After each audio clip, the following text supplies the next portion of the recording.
Hello, everyone. Look, I actually got a decent computer to use temporarily. It's only for right now. I do have a new motherboard being shipped to me from the wonderful Mr. Ludic interface from Canada.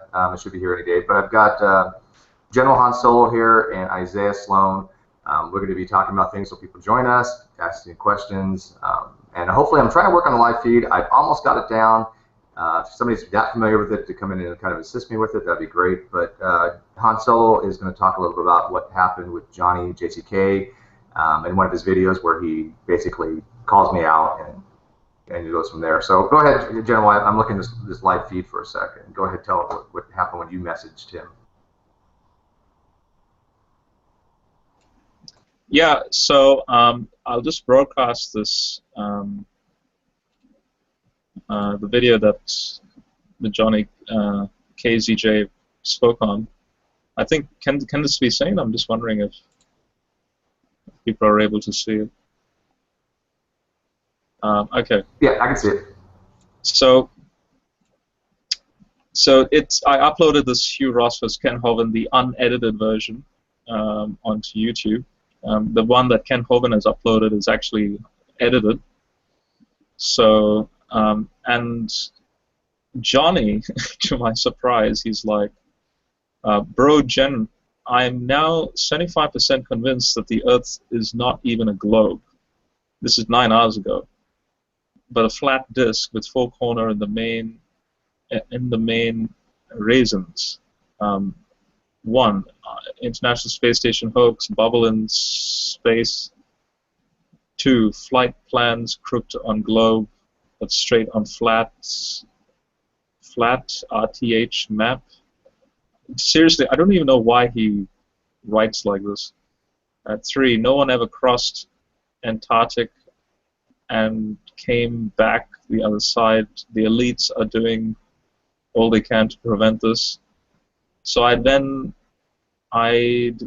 have to disagree with my bro Hovind, since he's still working on false premises when he takes the globe Earth for granted. Hope that he come onto just like you. I have no idea what this says. I can't read that. The writing is either too small for my screen. I can't read Johnny's writing anyways. He's basically either functionally illiterate or does this writes in a confusing way. Let me see. Yeah, that's better. Yeah. Okay. Just wondering if I can. Oh, 1 sec. Yeah, I'm now, bro and Jen, I'm now 75% convinced, something or other. But yeah, I don't know anything about his flat Earth position. I know he's a Young Earth Creationist. I know he follows Nephilim. I know he was a disciple of Nephilim. I know he knows very little about any of the topics, especially science and biology. But he had, he basically started off calling me out because I'd been in a hangout with Nephilim, and I got a little upset because of the way he treated Jade, basically kicking her for having a hearing problem. And right. Yeah, and so he started going into why evolution is wrong, and I'm like, okay, I'm going to be nice about this. I'm going to engage him and talk to him very civilly, and realized instantaneously he knows nothing of the topic whatsoever. I've only talked to him a handful of times before, so I really don't know him too well. I just thought it was odd that he had made a statement that, quote, atheists keep equivocating or changing the definition of the word evolution. And first of all, everybody knows I don't call myself an atheist. I don't hold that position. But his argument was that for some reason we keep on changing the word definition of evolution, and I found references back to like 1940 that use the same exact definition, or at least close enough in terms of population genetics. And if you want to go back to the 1800s and it meaning something else, that's fine. But that's not what's called equivocation. Equivocation is when you use a word differently twice in the same argument. So we're not equivocating. Things do change. Words do evolve.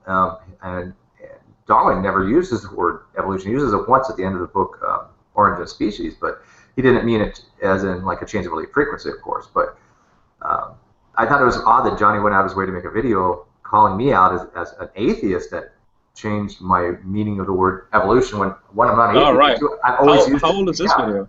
This is like, what, 6 days ago? 5 days ago? Okay. Yeah, it's not that old. It's one that I thought he may have censored my comments. I was wrong. I don't think he did. I think it was just my system at the time. on my tablet. This is what I've been using. If everybody hasn't known, this is what I've been using to actually do Google Hangouts. So. Right. It's not that great, but yeah, it was kind of odd because I was like, okay, Johnny, if you want to talk about this subject, if you want to call me out, go ahead. You're more than welcome to come on my channel and talk about it with me. I will engage with anybody, except I won't do formal debates, except for that one time I did with Wayne. I will not debate an athlete. It has nothing to do with me being scared of him, not by any stretch of the imagination. It is the fact that he is just dishonest, and every time he's debated before, he doesn't debate. He just bloviates, and that's not what I'm looking for.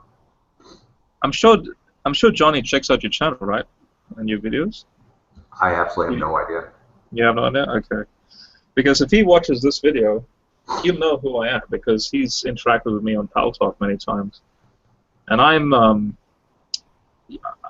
I mean, if John, if you're listening to this, maybe you can comment when the video is published. But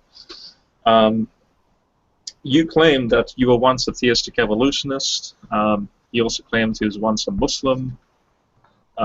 He's many of these things, and then he has had this radical change of becoming not only a conservative Christian, but also like a young Earth, Christian and a anti-evolutionist and an anti-Islam.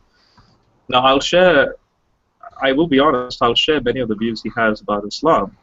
That's a different topic. But I need evidence that you were once a theistic evolutionist. Like, show me past material where you debated and defended the theistic evolution paradigm. Because just by reading what you write, and no offense, I find it hard to believe that you were once this sophisticated, theistic evolutionist. Like, if you were a theistic evolutionist, you wouldn't have gone away from it. That's that's speaking from just the knowledge of the topic itself. I think I heard that he actually said he actually had taught evolution at some point in time. Yeah. I can tell you right now that no possible way. No possible way. Yeah, but I need evidence for that claim. Then, I mean, now that's new to me that he taught it. That's just what I heard from the grapevine. I'm not going to throw that out there because he's not. I mean, I've not heard him say that or seen him write it. I just heard from the grapevine. If somebody else can validate that, or they have first-hand information, they can come in and state what they know about that. But there's no possible way he does. But yeah, he claims to be an ex-Muslim. But it's funny. You're right. Not many people go from theistic evolution to like a non-evolutionary point of view. It's just very rare. Because once you have the evidence and the facts, it's kind of hard to just go, oh, well, evolution is not true, and I'm going to go believe the Earth is 7,000 years old. Very few people do that. That would be really odd. Have you seen Rational Wiki's the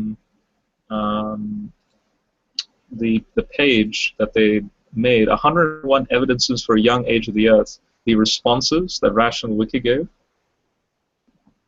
It's actually really good. It's a good resource, I reckon. Yeah, no, of course I'm familiar with it. I like doing my own kind of debunking in a way. I've read like the 101. Okay, here's the thing. I've actually talked online with Sarfati, who does a lot of that 101 evidence for Young Earth. And what I noted to him that the page for thecreation.com is 101 evidences for Young Earth. Is that correct? Yeah. Mm-hmm. And what I noted to him was that's not evident. Almost everything on there is not evidence for Young Earth. It's negative evidence for Old Earth.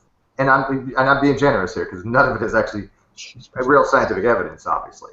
But if you look, everything is they're trying to disprove a Old Earth, unsuccessfully doing so. But I don't really see anything in there. Maybe a handful things that say, okay, this kind of indicates a Young Earth, but nothing demonstrates it. Nothing at all or evidences for it per se. So it's all trying to disprove claim X. And the problem I have with him is that, by disproving claim X, it doesn't prove claim Y. And he's like, well, it's all how you look at it. And I'm like, no, it's not. That's just how it works. Yeah. It's Go ahead. Oh, no, go ahead. Go ahead. I was gonna say, have you gone through them and individually, like I've done with Hovind's handbook? Oh, by the way, hi Fiona, I got you at an early time for a change. I got it done with Fiona and said, this is the challenge, and then, oh, this is the claim, and then broke it down. Have you done that with Young Earth Creationist 101 claims? Of me? Yeah. And I'll well, that's my YouTube series. Oh, so, that's right. That's right. Yeah. I forgot. So, I haven't watched it yet. That's okay. I claim stupidity on that because I have not watched it yet, as I told you, which I plan. So what I've decided to do is because being an educator, I have all sorts of material on my computer, and instead of me speaking about it, why not I just, because I know exactly where to look, because I guess I have a visual memory.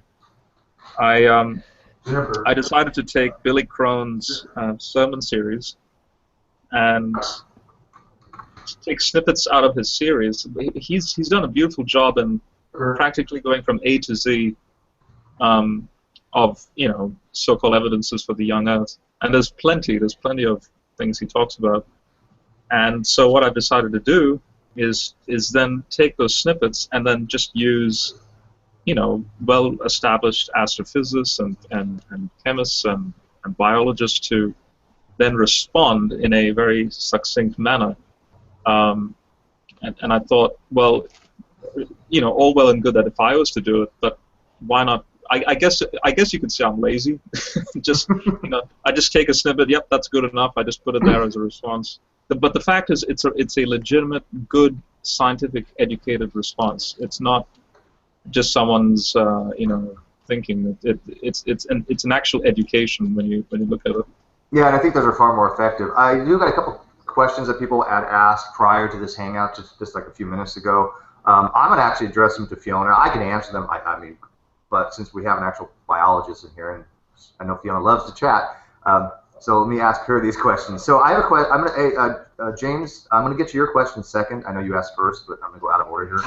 Dreas Sanchez asked, he says, I'm watching. When you guys get a chance, could you tell us how do we differentiate evolution within a species and evolution of a species to species, specifically talking about the number of chromosome changes? Thanks.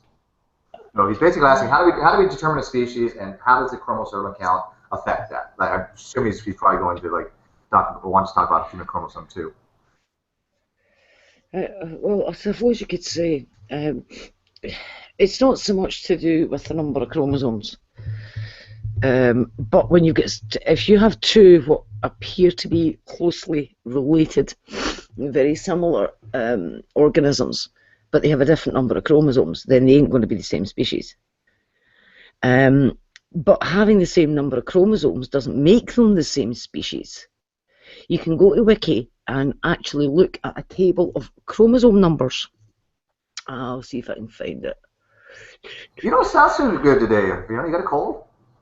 I've not been well for a few days. But it's nothing to worry about. Would you believe it? 2 nights in a row, for some reason, I've choked very badly, and it seems that I've aspirated. So I've got a really good going chest infection now. Right, what was I looking for?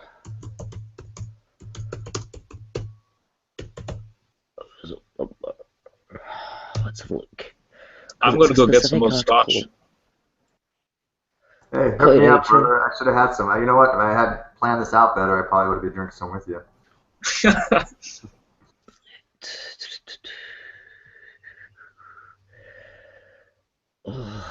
Supposed to be a list of right. You can look up. Wiki has got a wonderful wee table, which is a list of organisms by chromosome count. And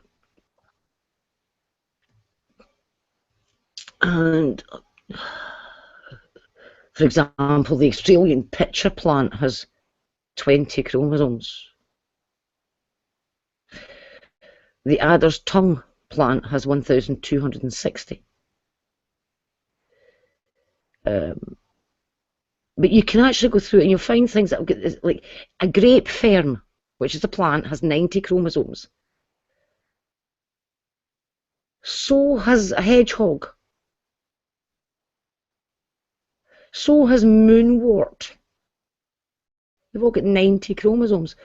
So chromosome count has got nothing to do with how closely related they are.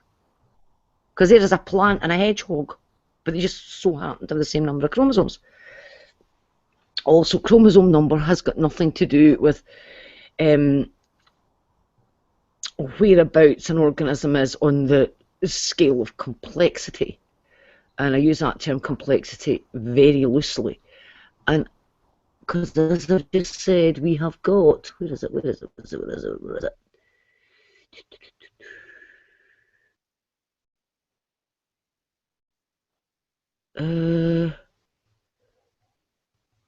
Yeah, the adder's tongue, 1,260 chromosomes.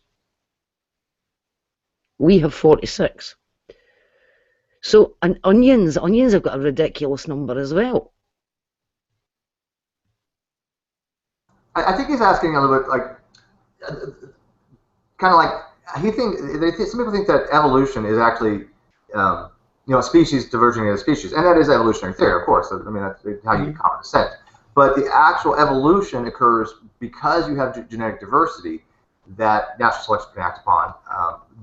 That will eventually lead to speciation. So you can't have speciation without evolution. Speciation comes after the fact that these populations have evolved, and they're evolving and they're diverging as they evolve, becoming different species. Yeah. I think that's how he's. Yeah. I think maybe he's a little asking about, or maybe a little confused about how it actually works in the speciation process, and then does having a new chromosomal count change that? Like, some people think that just because we have 46 chromosomes and other great apes have 48, that chromosomal fusion event made us human, and that's nothing to do with that. That's not the claim in any way, shape, or form. Yeah, I think that's the point I'm trying to make. That it doesn't just come down to chromosome number.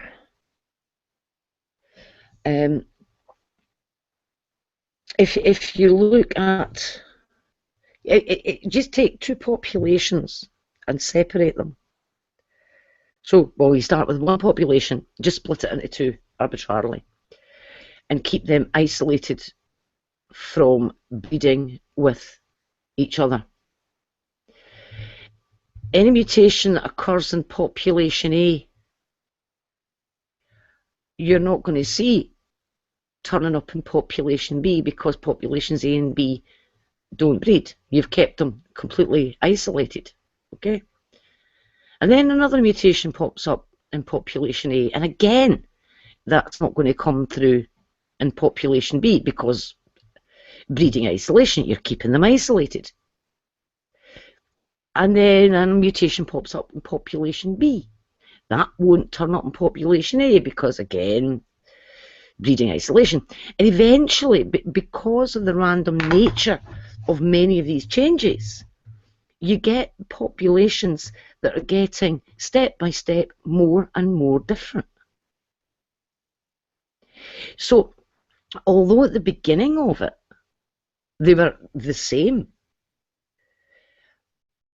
by preventing any changes flowing from population A to population B or vice versa, you will accumulate all these differences, and the stage will be reached where they can no longer interbreed, because the differences are so large. Especially if you get the type of event that you get,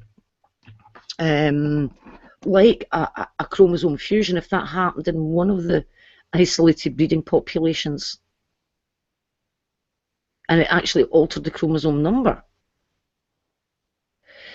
then you're going to have real problems in those two separate populations trying to breed, because one population has a different number of chromosomes from the other. How on earth are you going to get a haploid cell from one population and a haploid cell from the other population and put them together? And you're going to end up with a chromosome count that is different from both populations. It won't happen. There's going to be something missing there. Well, correct me if I'm wrong, but it can happen most of the time. Let's say you have two things that have two things that have even number diploid numbers. They do mate. They produce an odd number daughter or something like that. So the thing that's produced that has an odd number can't undergo meiosis, so it just doesn't reproduce anymore. It just basically is a Yeah. dead end. But if it does have like whole genome duplication, where it can actually change that odd count into an even count, then it can split itself in the Yes. haploid number. Yeah. So I think that's where he was coming from, is that he thinks, or maybe, I'm not saying him, but a lot of people think that just because we have that 46 chromosome count, that that makes us human. But what you're talking about exactly goes into what we had talked about before with the GULOP pseudogene, chasing back the mutations for the glulanolactonase. I'm gonna say this word right. Gulonolactone oxidase. Yeah. Okay. I have a speech impediment. Okay, so the gulonolactone oxidase, that we can't produce in our own body. We can trace back the mutations all the way back through the mammalian line to all the way back to like guinea pigs and see where the break occurred. Well, no, not the guinea pig. Well, they have a functional one. No. Well, we have. The guinea pig. The guinea pig has a non-functional one, but it's broken in a completely different way. Is it? From that of yes. Okay, go ahead. Yeah, this the author who originally did all the comparisons and thought that the guinea pig ended up being the same, and that meant the guinea pigs were more closely related to the great apes than the non-great apes like lemurs, etc. And that made no sense whatsoever. But it turned out that when he'd done his sequence comparisons, he'd used his rat as the type sequence. But it turned out that the rat sequence he had was an outlier and not a type sequence. So he compared everything to a genetic outlier, but thought the outlier was sort of the midpoint. Ah, okay. Right? Now, he has now retracted that claim about the guinea pig, and he retracted it in the 1990s. The guinea pig gene is broken in a different way from that of the haplorhini. And that's what puts paid to this idea about it being a mutational hotspot. Because if it was all down to mutational hotspot, why would the guinea pig be different? Why wouldn't it be the hotspot and the guinea pig that went? Mm-hmm. But it's a different way. And when they redid the comparisons without using this outlier rat, it all fell into place exactly as you would, let's call it the theory of common descent predicts, given its little shrub of life. It fell into place again. So the genetic evidence then backed up the phylogenetic analysis that had been previously done. So if you do a phylogenetic tree and you're just using the GULOP pseudogene as your main thing to put it on the tree, you're saying that now guinea pigs are going to be in the correct place along with mammalians and haplorhini and other things, that you can actually go and see, okay, mutations breaking here, but in guinea pigs it's somewhere completely different. But yes. But it fits into the phylogenetic tree that we have established today, right? It does. So it puts the guinea pigs back where they belong. It was all to do with the way they'd done the sequence comparisons. Now, you can go to Panda's Thumb. The chappie there, Ian, I can't remember his second name, he had a conversation with the chap who had done this work. And this claim about the guinea pig having the same form of mutation is completely retracted now. It's completely retracted. This was the big stumbling block that many people had when using the GULOP pseudogene evidence as, oh, look at all the haplorhini.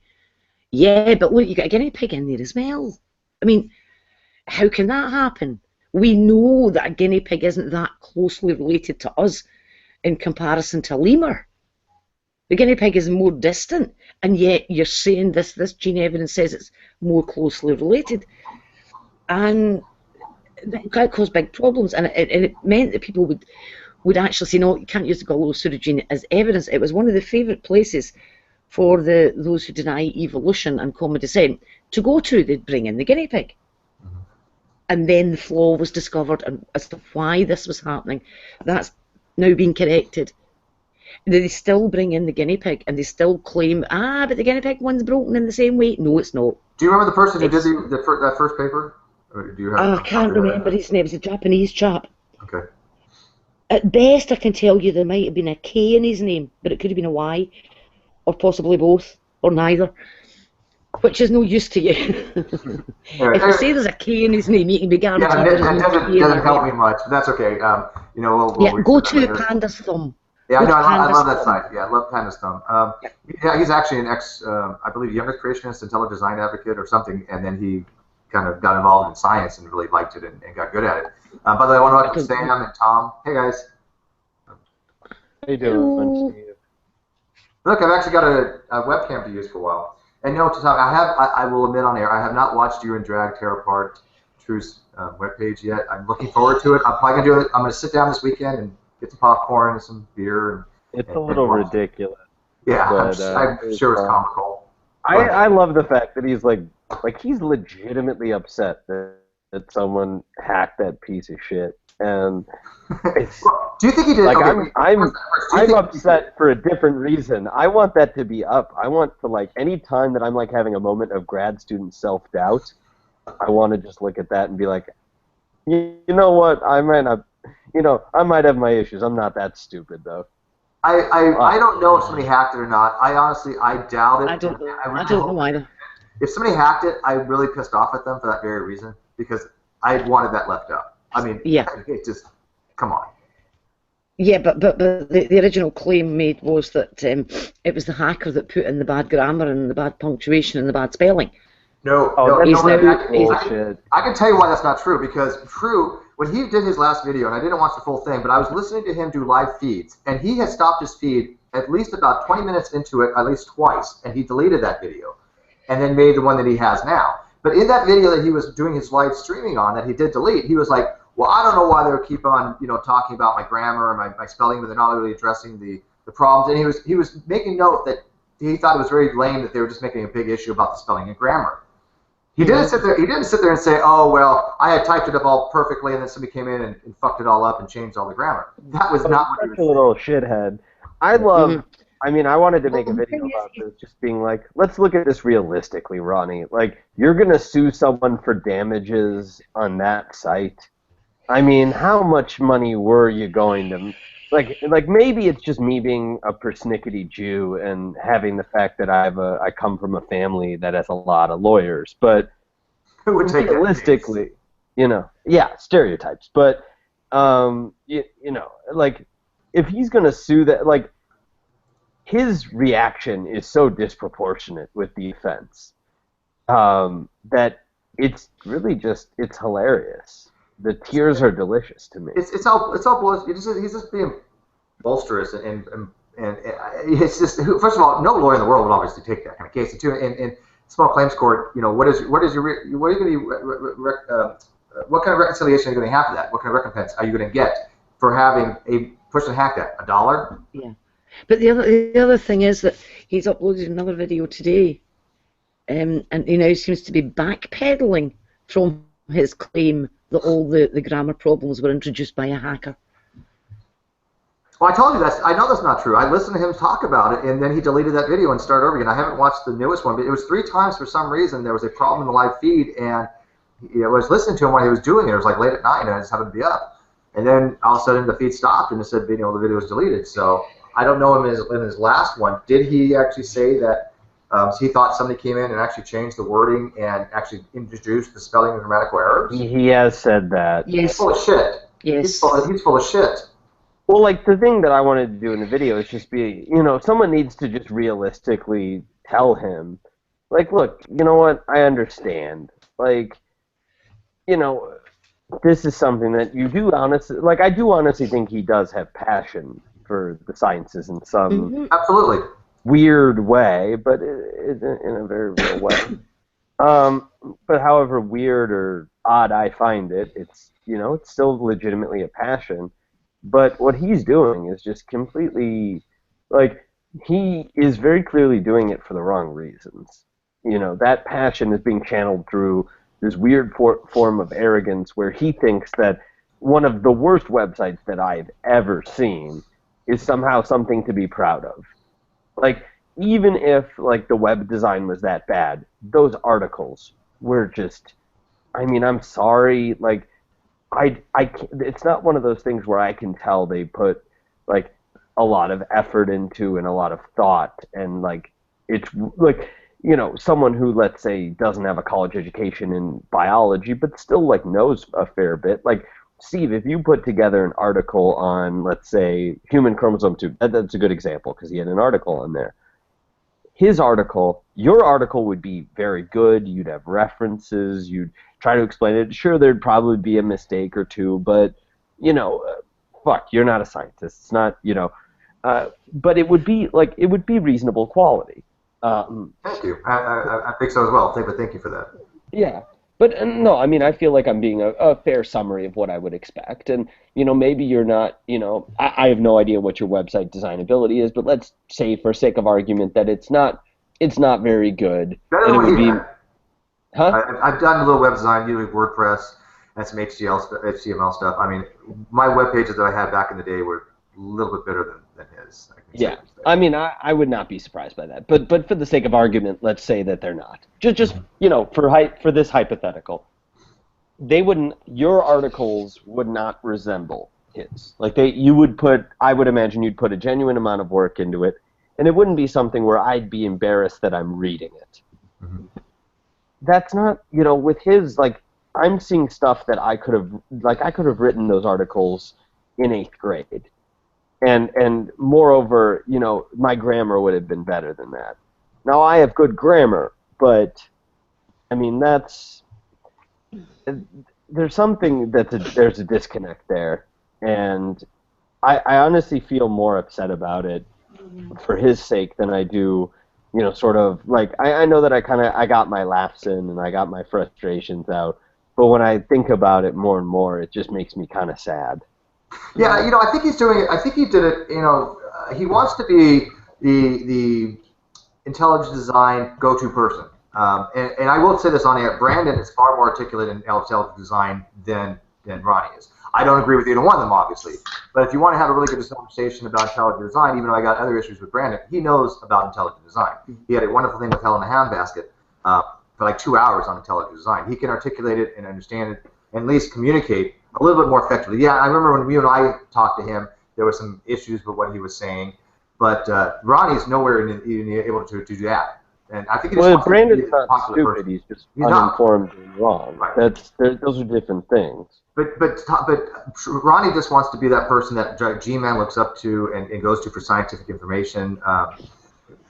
That's what he wants. I don't think he's doing that for any other reason. Yes, he has a passion for it, but he wants to be that popular person that says, hey, you got an issue with the bad atheist or the bad evolutionist that telling you this, come and talk to me. I'll set you straight. Well, that's the reason why the upheld vision, whenever you take an ethics class as like a graduate student, they always talk about, you know, the vision of what a scientist is supposed to be is, you know, relatively disinterested and more, you know, placing more emphasis on the quality of their hypotheses and their work.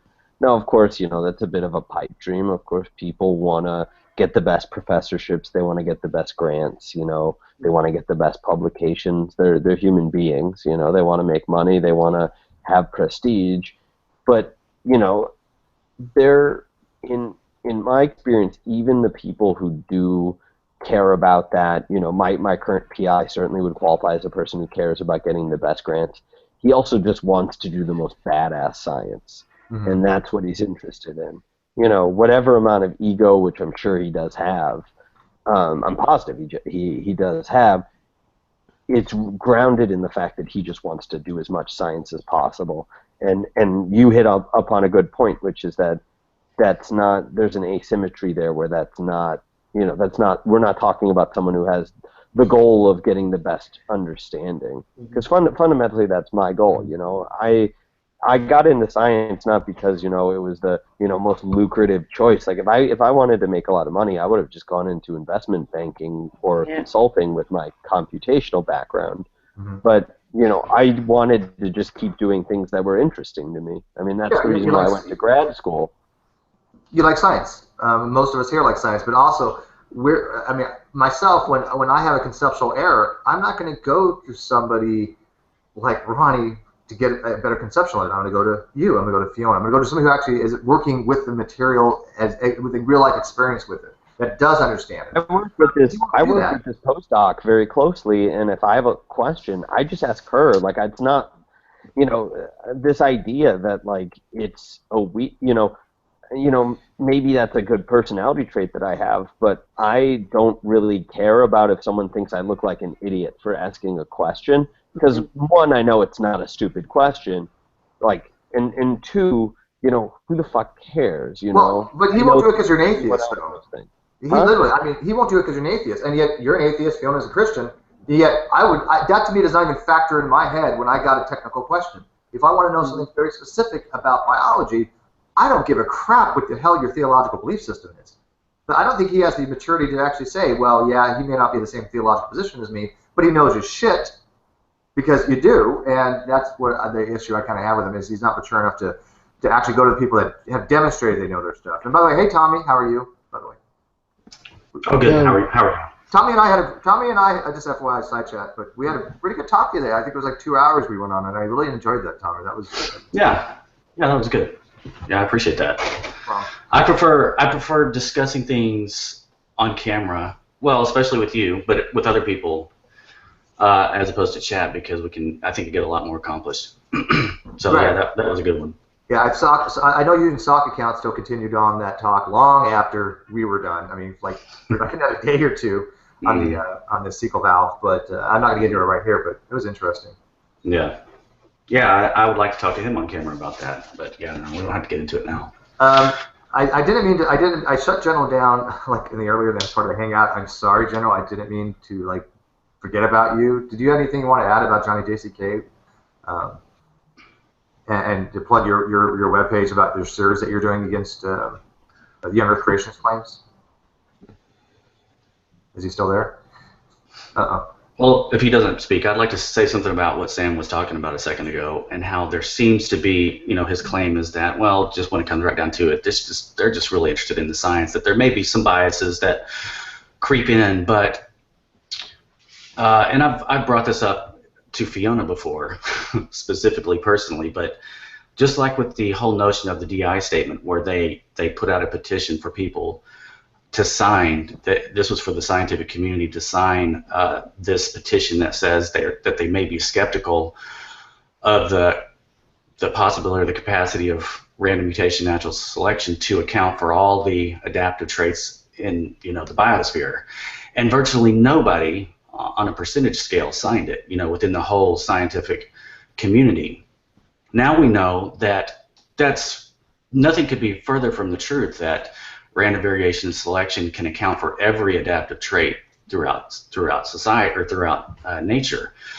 So it stands to, you have to question, just how strong the biases actually are within science, or the paradigms that are worked within, if you've got that huge of a percentage of scientists who refuse to sign such it seems to be an obvious truthism, but they wouldn't do it. They still won't. There are two things to say to that. First off, I mean, people knew the source of where that statement was coming from. It wasn't coming from people having a spirited discussion on the nature of evolutionary biology. I mean, the Discovery Institute did a bait and switch where they were trying to portray it as if what they were combating, for a large majority of scientists, what they were combating were, was this strict, almost, Dawkins often gets lambasted for a very strict adaptationist regime in terms of evolution.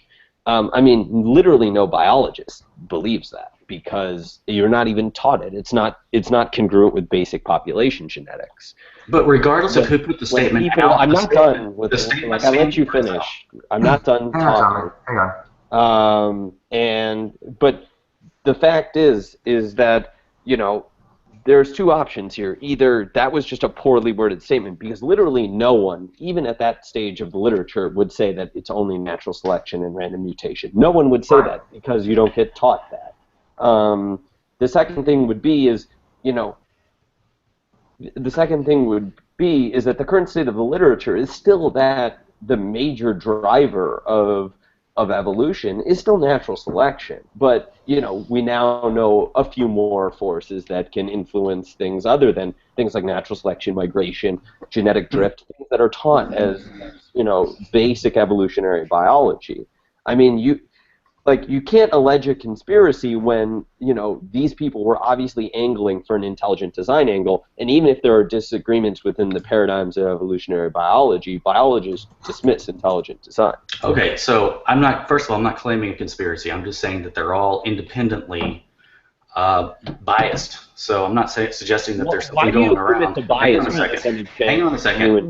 Here's the other thing. No. This is an important point. I can't get my second statement. Allege bias rather than in an actual disagreement. People can genuinely disagree with each other without being biased. Are you really to demonstrate there actually really is a bias and not just your interpretation of it? I mean, because I can imagine there being a bias in the science of something like that. Because okay, well, here's the thing. It is where evidence and the actual working of your model overrides everything else. It doesn't matter what your bias is. Scientists can believe. You have two people or two groups that are scientists. This one believes this thing. This believes this thing. Whatever has the best idea that demonstrates things that works, that's what wins out. That's it. Okay, so what Sam said a second ago was that basically he was inferring that there was politics on the side of the DI people, and so that they had some sort of other motivation. I was implying, not inferring. If we're going to use the okay, well, either way, implying. So the point is, though, what you just said, Steve, that scientists are really just interested in the science. They should have signed that statement even if there was a political agenda on the DI side, because of what the actual science shows. That in no way is the truth. That all adaptive traits arise by, you know, the strict selectionist mechanism.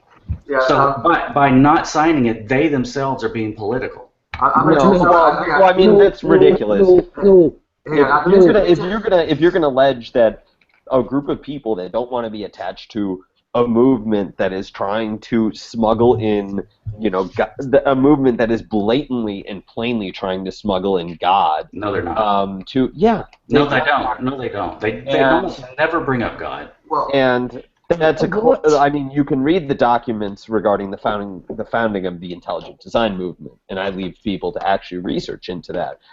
Philip Johnson, for instance, said almost explicitly that the point of it was to, you know, the founder of the movement said the point of it is to introduce God into the classroom and into science and to avoid atheism and homosexuality. The wedge doctrine. Yeah. And so, like, if you're gonna get mad at scientists who actually can see through the political motivation, and then and the obvious bias and in the way that this activity is being framed, and then complain on the other hand that, oh, well, just because they can see it through, they should take it literally. I mean, you can't have both sides. Okay, well, you're reading something into the DI statement that isn't there. They just simply put out a statement excuse me, to clear up the truth. No, Tommy. Let the answer. Okay. Reading something into the DI statement that isn't there. Okay, let's start with the wedge document. Introduction.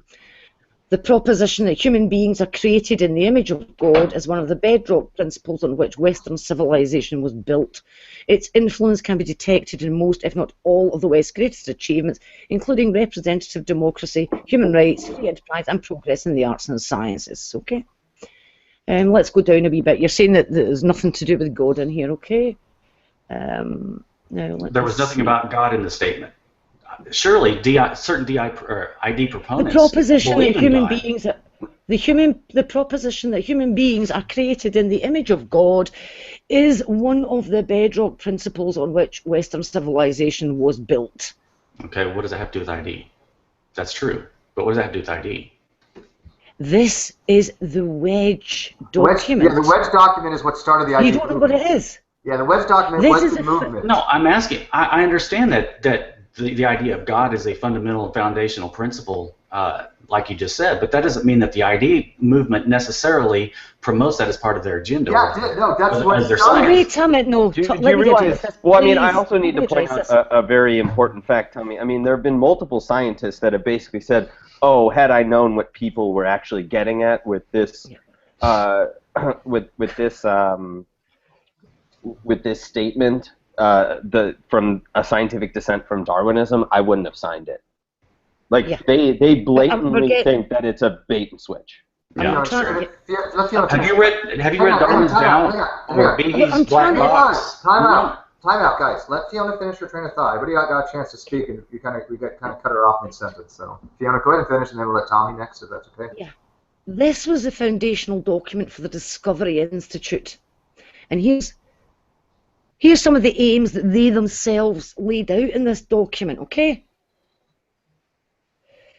A positive uptake in public opinion polls on issues such as sexuality, abortion, and belief in God. And this is what their goals actually were, to put God back into the science class. Yeah, that's the entire foundation of the Discovery Institute. Well, look, the whole foundation. Hang on a second. The whole foundation of the other side is to leave God out. So we both have equal. Hang on a second. No, it's not. The supernatural is not allowed in science. No, you but that's the supernatural. Okay, but it's left out by definition. Tommy, let me talk. Holy freak! Let me ask you a basic question about. I'll let you ramble for 5 minutes. Come on. Listen, I'm sorry, I got interrupted there. Yeah. When you talk complete nonsense, it needs to be corrected by people. Let's let him hang himself, because let him hang himself. Could I please get to say what I'm trying to say, yes, if you don't mind? Yes. Now that was the very foundation of intelligent design, the wedge strategy. They wanted to put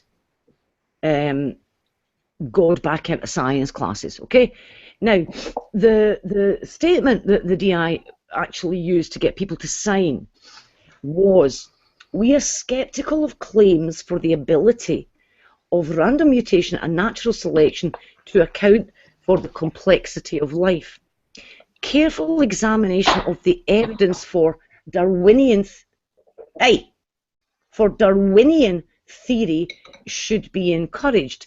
Now, the very use of the term Darwinian theory, that's a way back, and completely ignores that we actually now use the modern synthesis. Okay. Keep reading. That's what they mean by that. They go on to. No, they don't. Tommy, are you going to keep interrupting me? Fiona, read the whole statement. Read the whole statement. Are you going to keep interrupting me, Tommy? Read the whole statement, then we'll talk about it. Please read the whole statement. It's not long. Give me the link to the statement you're using. Come on. Go on, give me the link. I thought you were reading it. Well, give me the link to the statement you were using. That's the statement what she just read off is the entire statement that I'm aware of. I mean, there might be more added on, but that is the primary. Okay, well, repeat the whole statement without I mean, if you're gonna, I'm just amazed that he's alleging that this was about an honest dispute within evolutionary theory rather than about trying to push intelligent design. It's ridiculous. Right. I want to know what else Tommy wants me to read out. So come on. Okay, while he's looking for that, Fiona. I mean, there's two things why I don't think any rational scientist would sign that thing. One, because they know where the origins for that was, Discovery Institute. Some of them did it, but some did. On that basis, they're not a reputable organization. You know that they're going to be disingenuous in how they're going to use it, which is exactly what they did. The second of all is, I don't know any biologist that promotes natural selection and mutation as the explanation for everything. For complexity. So, so of course. Why is that even an issue? As Sam said, that we know that there was not the only two mechanisms, and he's talking about those being the only two mechanisms, which is Darwinism. And then he says, well, they're talking about modern evolutionary synthesis. Well, obviously not, because they're talking about. Tommy, give us a link. Yeah, give us a link. Yeah, I mean, Darwinism. Like if you're gonna, if that's your summary of, if that's your summary of evolutionary theory, I mean, that's great because your summary is pre-1930. Yeah. No, give me your link. They pushed it the whole freaking last century. Give me your link. No, they Give me your link. Yes, they did. Give me your link. Hang on a second. Hang on. Give me your link. All I wanted, what you read was correct. I just want to read it all at the same time. Give me your link. Oh my gosh. Give me the link. I'm gonna have to leave. I can't handle this. Tommy, I'm asking you Then for the get the link. fuck out. Hang on, it's right You here. just said something preposterously Right, thank you. idiotic. Okay, just let me talk without Sam interrupting for 5 seconds.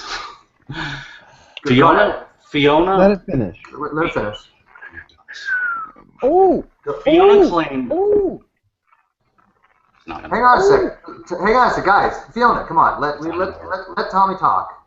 Yeah, don't worry. I'm just Right. going to point out that it's exactly what I read out. It's exactly the same as I just read out. Yeah, and okay, this is what Tommy linked us before he left. We are skeptical of the claims of the ability of random mutations and natural selection to account for the complexity of life. Careful examination of the evidence for Darwinian theory should be encouraged. That's it. That's the scientific descent from the That's it. Exactly. Now that's why I was trying to get that point across. Tommy said read out the rest of the There's nothing to statement. read else. That's it. That's it. Which I thought so as That well. is the statement. Right, now Tommy kept interrupting me. But that is the statement. That is it. That's the beginning, the middle, and the end of the statement. He claims there's more to the statement. He then gives me that link, and when I click on it, it's exactly what I read out, no more and no less. Did he not read his own link? Even because it's, I mean, I'm gonna screenshot this real quick. He dug himself into Tommy, a hole come and back. couldn't find Tommy, a way you need out. to come back in. Tommy, Yeah. come back in and tell us what the more is. It's just, Because you it's wanted such me to do bullshit. more of it, but there is no more. Can you guys see this? No. Not yet. Okay, one sec. Screen share. Here we go. So come on back in, Tommy. So, you can- there it is. That's Okay. Tommy's link. Right here, this is from dissentfromdarwin.org, a scientific dissent from Darwinism. This is right here what Fiona read out. This is the statement. This is what people had to sign or not sign. There's nothing else there, Tommy. This is your own. That's link, it. So there you go. Yeah. So Tommy, what is it that you think I missed out from it? Or did you put your link in and then realise that I had read out the statement in its entirety and that I hadn't missed anything off it at all when you're busy saying to me, read the next sentence of it? There was no next sentence. So come on back in, Tommy. He can't hear you. I might be watching. Yeah, So come no, on back somebody in, sent a Tommy, message. because I left nothing off of that statement. I left nothing off of it. But I think you hit on the main point too, that statement really is talking about Darwinism. It says Yes. it even. And how he conflates Darwinism with modern evolutionary synthesis is, I think, a kind of a problem there. It's disingenuous. And that's exactly what the DI Institute was trying to go for. If Tommy is Yeah, there, but here's- which he Here's isn't, the point. Here's the point of it all, though. That none of us disagree with that statement. Okay? Right. I don't disagree with it either. No, Right. none of us disagree with that statement. That we need to be looking for the into all of the mechanisms, not just those for the Darwinian theory. I mean, there's epigenetics, and it's careful examination of the evidence for Darwinian theory should be encouraged. In other words, let's do the research. Now, a lot of people, we don't have any trouble with that statement at all. But that's not how it was then used after it was signed. What they did was they published it, and now where is it? I've got to find these actual bits.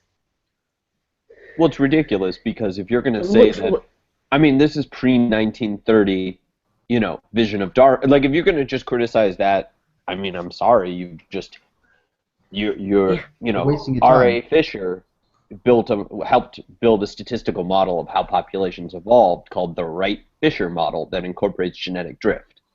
R.A. Fisher died in 1960.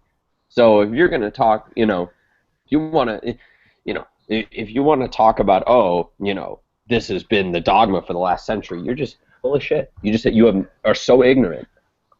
So, I mean, would you say that that was the whole thing with the DI Institute? They know they can't exactly go after evolutionary theory, so they have to word it like Darwinian, get people to attack that because that's obviously a very strawman thing. That's easy to falsify. We haven't used our word in evolution for, since the turn of the century. So I think that was obviously the intent of the DI. Get a very straw man thing to go after, and then conflate it with modern evolutionary synthesis. Would you say that was an accurate thing? That there's they're conflating a and this is why almost no biologists signed this. You'll notice that most of the signatories have no qualifications in biology, and the reason is the reason if you're going to criticize. Go ahead. What happened was that people didn't have a problem with that statement when it started out, and they signed it. And then the DI started using it. But they started using it to say, look at these people who disagree with evolution or who disagree with common descent. Now, that isn't what they had signed. And they were more than peeved about it. Some has to be removed. And many of them insisted that their names be removed from it. The DI didn't do that. Now, of course, once it gets out how they're using that statement, people stop signing it. Because while they may agree with the actual statement as it is written, the fact is that is not how it's being used. It's a bait and switch. So people stopped signing it because they were signing one statement and it was then being used to claim that they were signing up to something completely different. In other words, it was dishonest. Now, Tommy and I have done the rounds on this one.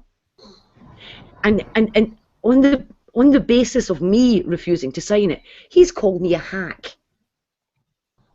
He's made videos about this calling me a hack because I haven't signed that statement. Now, the reason I have not signed that statement is because while I don't have a problem with the statement, I have a problem with how it is being used. Well, here's an analogy. There's a video online. Somebody went through every signatory. They emailed people who had signed it. Yeah, and got the responses. That's by Potholer 54. Potholer 54 actually contacted a lot of the scientists, and they almost every one of them that got back to him. I think actually every one of them that got back to him. Yeah. That either they were misled, they want their name removed, they were not told that they would not remove them. So it is a scientific descent from Darwinism. That's the name of the title of it. Yes. So obviously bait and switch. But a lot of people don't understand the differences. But let Sam talk for a second. Well, what I was going to say is I think I kind of got I lost my train of thought a little bit. But what I was going to say is the obvious hypocrisy here. Scotch. Sorry. Right? No. Training. I trained this morning, but I was tired. It's what happens when a brown belt world champion whoops on you for a sparring round. I don't know if he won at brown belt. He's definitely won at purple belt. Doesn't matter. I'm losing my train of thought again. But the obvious hypocrisy that he is willing to ascribe motives to scientists, but not to people who are using that petition dishonestly. It's amazing to me. And the second part is let's say that, for instance, I think that, I don't know who I speak for, but there's a lot of preposterousness with sort of the really radical social justice warriors at U.S. colleges. And let's say that the Ku Klux Klan, made a petition about victimizing white men unnecessarily, which I think that a lot of those really radical activists tend to do, where they tend to say everything is the fault of white men and you are, they demonize them horribly. I would still not sign that petition because it's going to be used dishonestly by the Ku Klux Klan. I think that's a good analogy. Mm-hmm. That's a very good analogy. I think if somebody can't understand that analogy, then they don't understand what's really going on with the DI using that scientific symptomatism to try to say that somehow there's a schism or biologists that are saying evolution doesn't really explain what we observe. And the same token, like you said, I wouldn't sign either for something like that, even if there's some kind of thing with Semenity, or which Semenity, how's it pronounced? Semenity? I can't pronounce the word. Anyways, that there's some kind of white supremacy thing. Even if it's true, they're going to be using that information disingenuously, and that's something that you have to look out for when you sign these things. Well, you know that they can word it modestly, but just slightly dishonestly, and then they're going to use it for dishonest purpose. Yes, and that's the look point. At how ID proponents have used it. They've not used it to say, oh, listen, there's a legitimate disagreement, which for a long time there really was, You read, like, what's it, The Blind Watchmaker by Dawkins. He devotes a section talking about his differences of opinion with Stephen Jay Gould. Like, this idea that scientists don't have respectful disagreements, it's not like Gould and Dawkins hated each other, at least from my knowledge. They just disagreed. Yep. And parts of each vision has won out, not, completely with, not completely one or the other. I would say more towards Gould, but, semantics. But yeah, like that's how you have a scientific debate, if you're going to have it in the public sphere, is people having legitimate, respectful conversations, not dishonestly misleading people. Yeah. And the DI was looking for the honest debate. Go ahead, Fiona.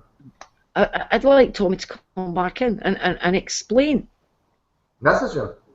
Because the reason I want him to come back in and explain is the fact that he, first of all, tried to suggest that there was more to the statement and I was leaving it out. Which strikes me as, well, let's put it this way, not exactly an honest representation of the position. This is Tommy, though. I hate to point out the obvious, but... Yes, I know. But also, if he's not prepared to actually... I mean, he gave us his link to that statement. Well, and I want him to explain to us how his link differs from what I read out. Did it seem and I want him to explain to us how that statement denies evolution or denies common descent, because it doesn't. Did he seem unaware of the wedge doctrine? Yes. He did. He seemed unaware of it, which is kind of odd. But in fact, hang on a second. I messaged Tommy and I asked him to come back in. Told him to give him the airtime. I want him to explain as well. What is that about the scientific descent from Darwinism that has to do with what he's claiming it to be? But let's also say that, let's say for instance that, 99% of biologists were morons in 2001 when that document came out, and they actually genuinely did disagree with that statement, of natural selection and random mutation accounting for everything, right? Let's say, for sake of argument, is there not a chance that they could be mistaken or have an honest disagreement? Like, why is that not the default?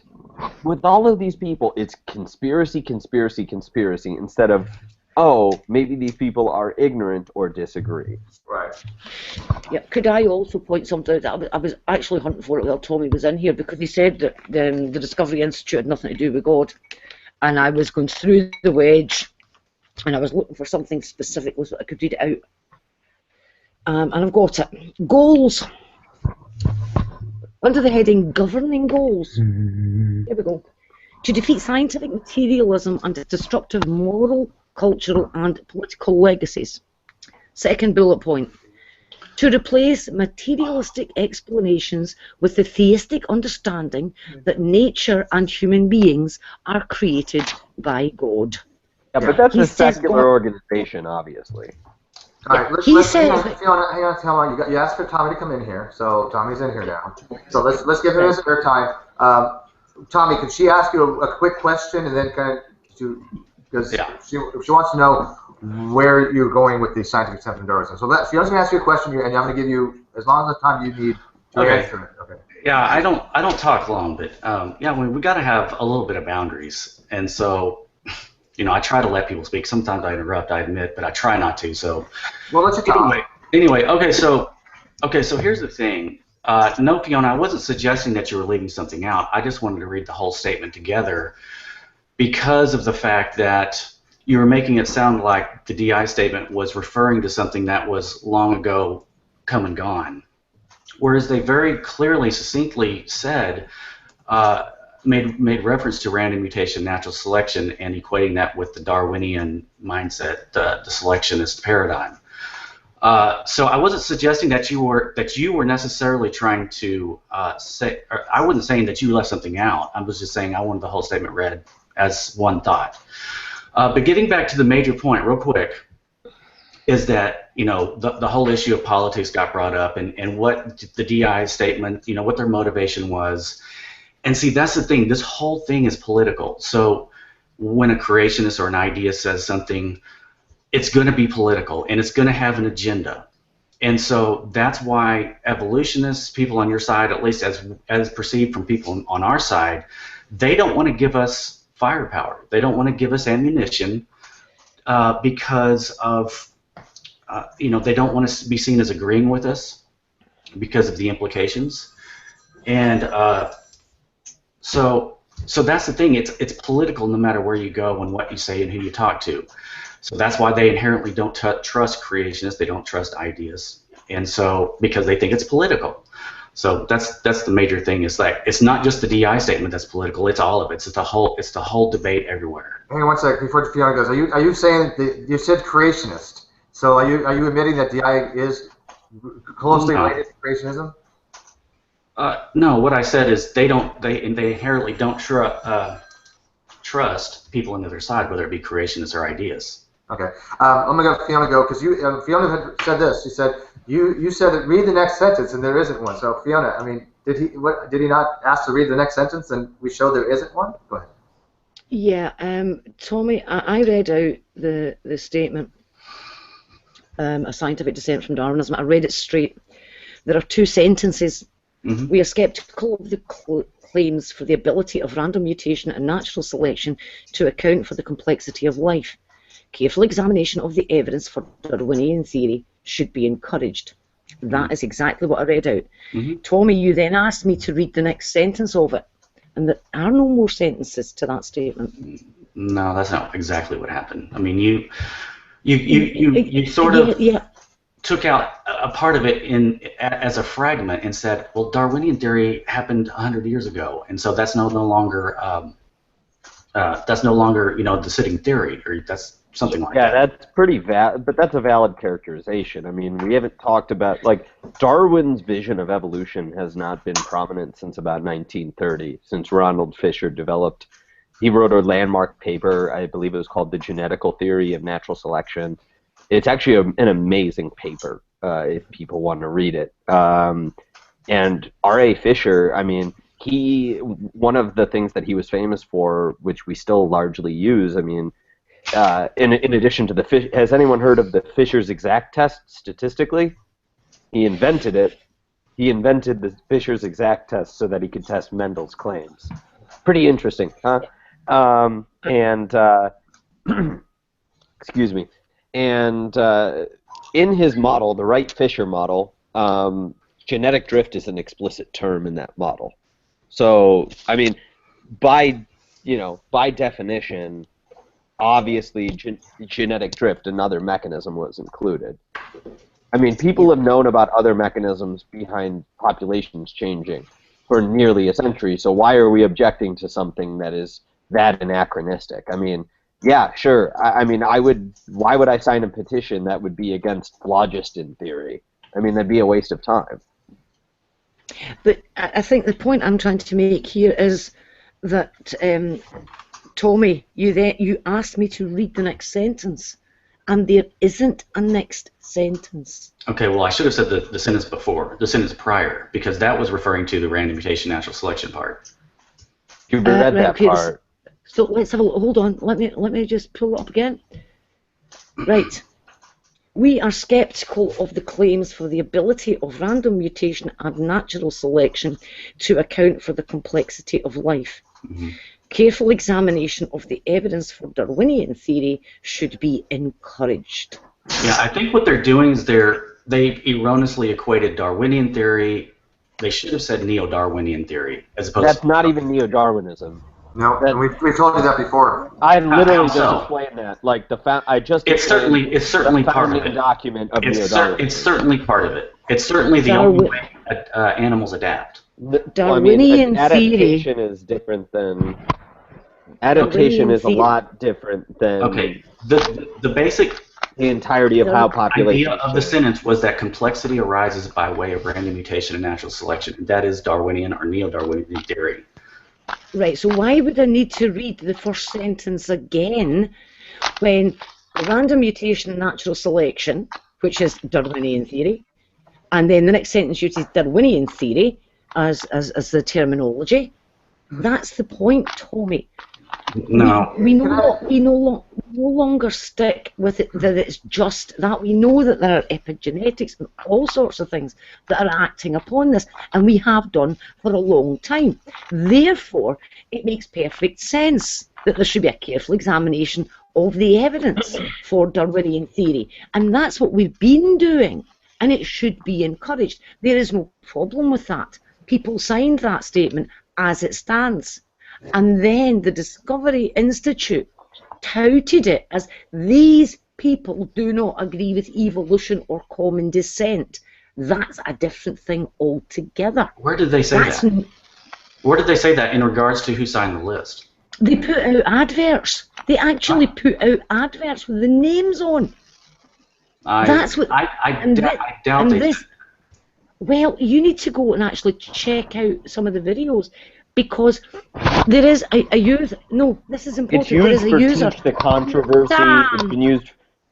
It's been used for the critical, like various campaigns about evolution that are explicitly intelligent design campaigns. Right. Somebody actually contacted the signatories of it. Some of them denied ever having put their name to it. Gary. Others demanded that their name be removed because it was being used to claim that their position was something that their position is not. The statement that they signed, that they agreed with, is not what the DI was now using it for. And they felt they were being misrepresented. They wanted their names removed from it because of the way the DI used that statement. Okay, it may very well be that some groups misuse that, but the DI misused it. Listen to me. The DI people, a lot of them believe in common descent. So why in the world would they? And they would know that people on that list would believe in common descent. So even today, the people in the Discovery Institute, several of them, of the higher ups, believe in common descent. Yes, they do now. So why in the world, like Michael Behe? Yeah. And there's others. So why would they make such a? Can you name another? Error. I don't know the position of all of them. I don't know. Okay, so you're saying that many of these people, and you can only name the position of one person. I mean, you don't have an inherent contradiction in what you just said. I don't know. Maybe Dembski. I don't actually know. So you don't know, and you just made a statement about what they believe based on the fact that you don't know what they believe. I'm sure there's a lot of people in the Discovery Institute and associated with it who believe in common descent. That's probably that's great that you're sure. I'm glad that you are sure. Okay, great. Do you have any facts to actually back it up? Sam, I think it's a safe statement. Hang on. Go ahead, Fiona. Right, here's the point. Dembski has come out in favour of common descent, as has Behe. But at the time that this statement was being signed and being used, they hadn't. This was a lot. I mean, some of this was pre-Dover. Okay, and Tommy asks a very good question. Knowing that certain signatories on that accepted common descent, why would the DI tout their signing this statement as them dissenting from common descent? It's a very good question to ask. And well done for asking it, Tommy, because that's a question that a lot of people have been asking now for an awful long time. Can you show me where they did that? Were the official? I'm sorry. Were the official DI people actually used that for a bait and switch to actually push the idea that there was no common descent? Tommy, they took out adverts with people's names on them. Yeah, and they also lied about. I mean, if this is all about honest integrity, then why did they lie about the qualifications of various of the individuals? Which were not biologists. Like for example, I can give a specific example. Henry Schaefer. They said that he was nominated for the Nobel Prize, but you don't know about Nobel Prize nominations until 50 years after the nomination has been placed. So, like, it's not actually physically possible that we can know that if he was or wasn't, nominated for a Nobel Prize. Why are they lying about that?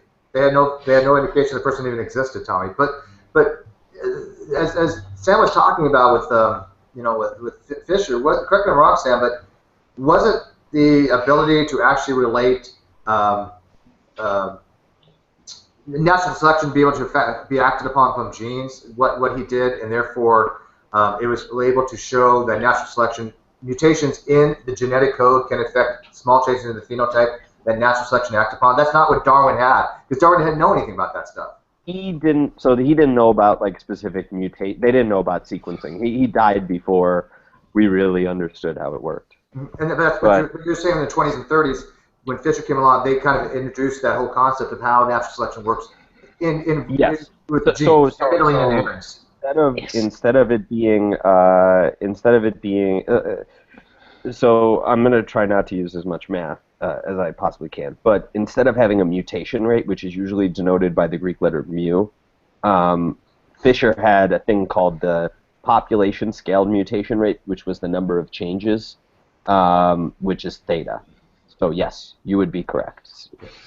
I have a question. If they were against the DI people, why didn't they come out with their own statement? You know, that we should be skeptical of randomization. They had Project Steve. Project Steve. Okay, well, that's not the same thing. That's not the same thing. It is. Not the same. No, it's not. No, it's not the same thing.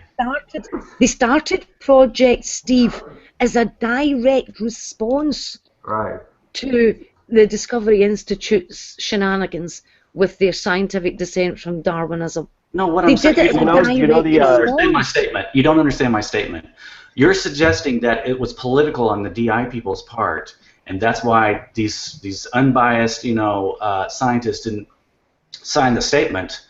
So what I'm saying is they should have gone on their own, made their own statement that was, from their side and politically unhinged, with no agendas, and state, yes, we in the scientific community agree and promote that scientists and everybody alike should be skeptical of random mutations and natural selection to account for the complexity of life. Why would they not do that? Why would they not do that on their own? This is blatantly you being ignorant on the matter. So here's the statement for Project Steve. Wait a second. Hang on a second. I wasn't done yet. They could very well include the fact that common descent, they believe common descent is real and a fact. They could include all these other things that they wanted to include in that statement that would jive with their position.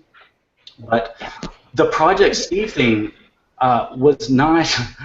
It didn't even mention. Yes, it did. Any possibility of being skeptical of those claims. Did you read the Project Steve statement? It's been a while. Okay, so this is what it is. Evolution is a vital, well-supported, unifying principle of the biological sciences, and the scientific evidence is overwhelming in favor of the idea that all things share a common ancestry. Although there are legitimate debates about the patterns and processes of evolution, there is no serious scientific doubt that evolution occurred or that natural selection is a major mechanism in its occurrence. It is scientifically inappropriate and pedagogically irresponsible for creationist pseudoscience, including but not limited to quote-unquote intelligent design, to be introduced into the science curricula of our nation's public schools. Oops, they forgot something. It's called random mutation. That's the problem. That's the whole issue. What is the issue that random mutation? It means wait a second. Wait, sorry, can I just say something? Okay, hang on. Get Tommy, take another 30 seconds to finish train of thought, because nobody knows what you mean by this. Why it needs to incorporate mutations? It has nothing to do with it whatsoever. Yeah, well, it had everything to do. It had everything to do with the DI statement. See, what people are skeptical of is that these natural processes, random mutations, can actually build organisms that would serve as a substitute or an alternative to the creator. So when the Project Steve statement that Sam just read, they left out the whole important issue, which is the mechanism of innovation.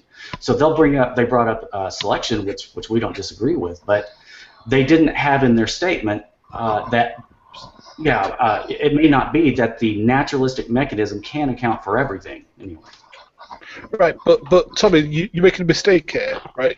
You're making the mistake that evolution is based upon natural selection. Random mutation. It isn't. There's nothing random about mutations.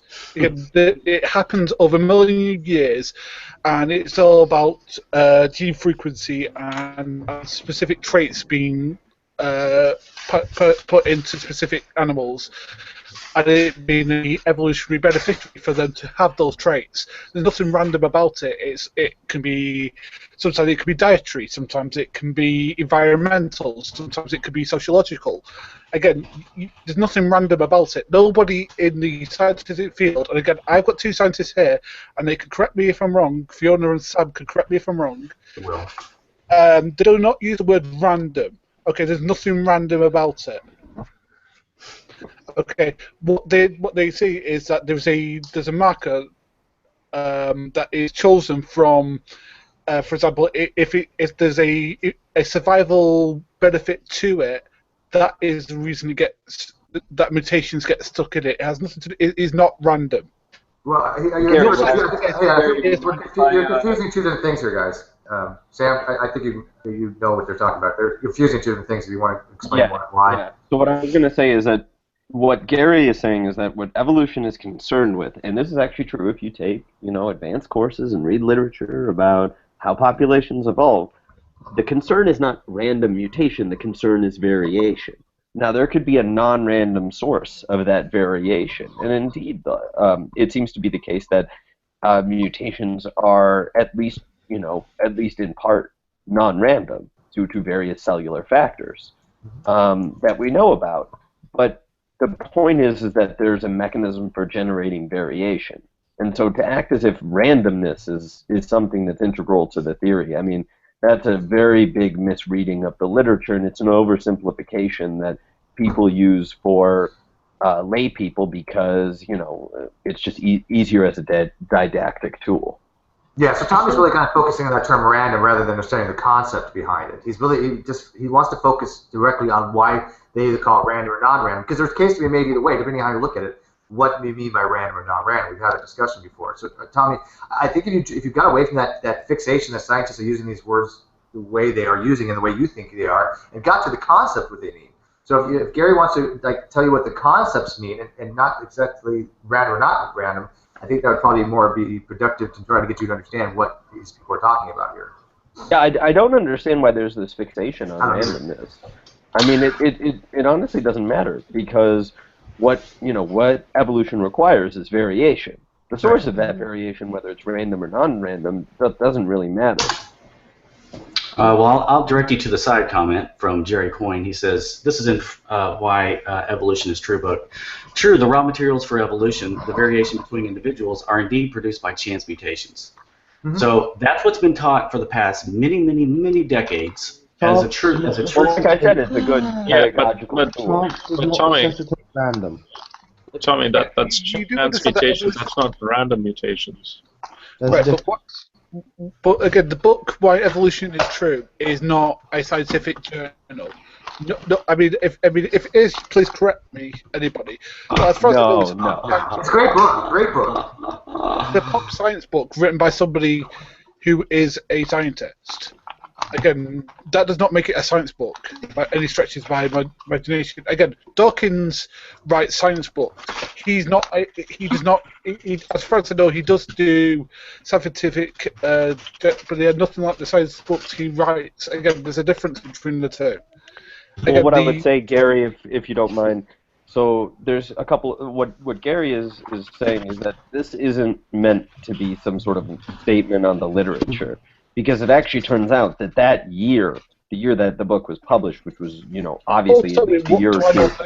About? Huh? No, Terry's making a claim in the comments that I know nothing about this. What do I not know? He said virtually nothing. What do I know virtually nothing about? Your claim that evolution doesn't require random mutations is just blatantly false. It absolutely does. It requires genetic variation. That's it.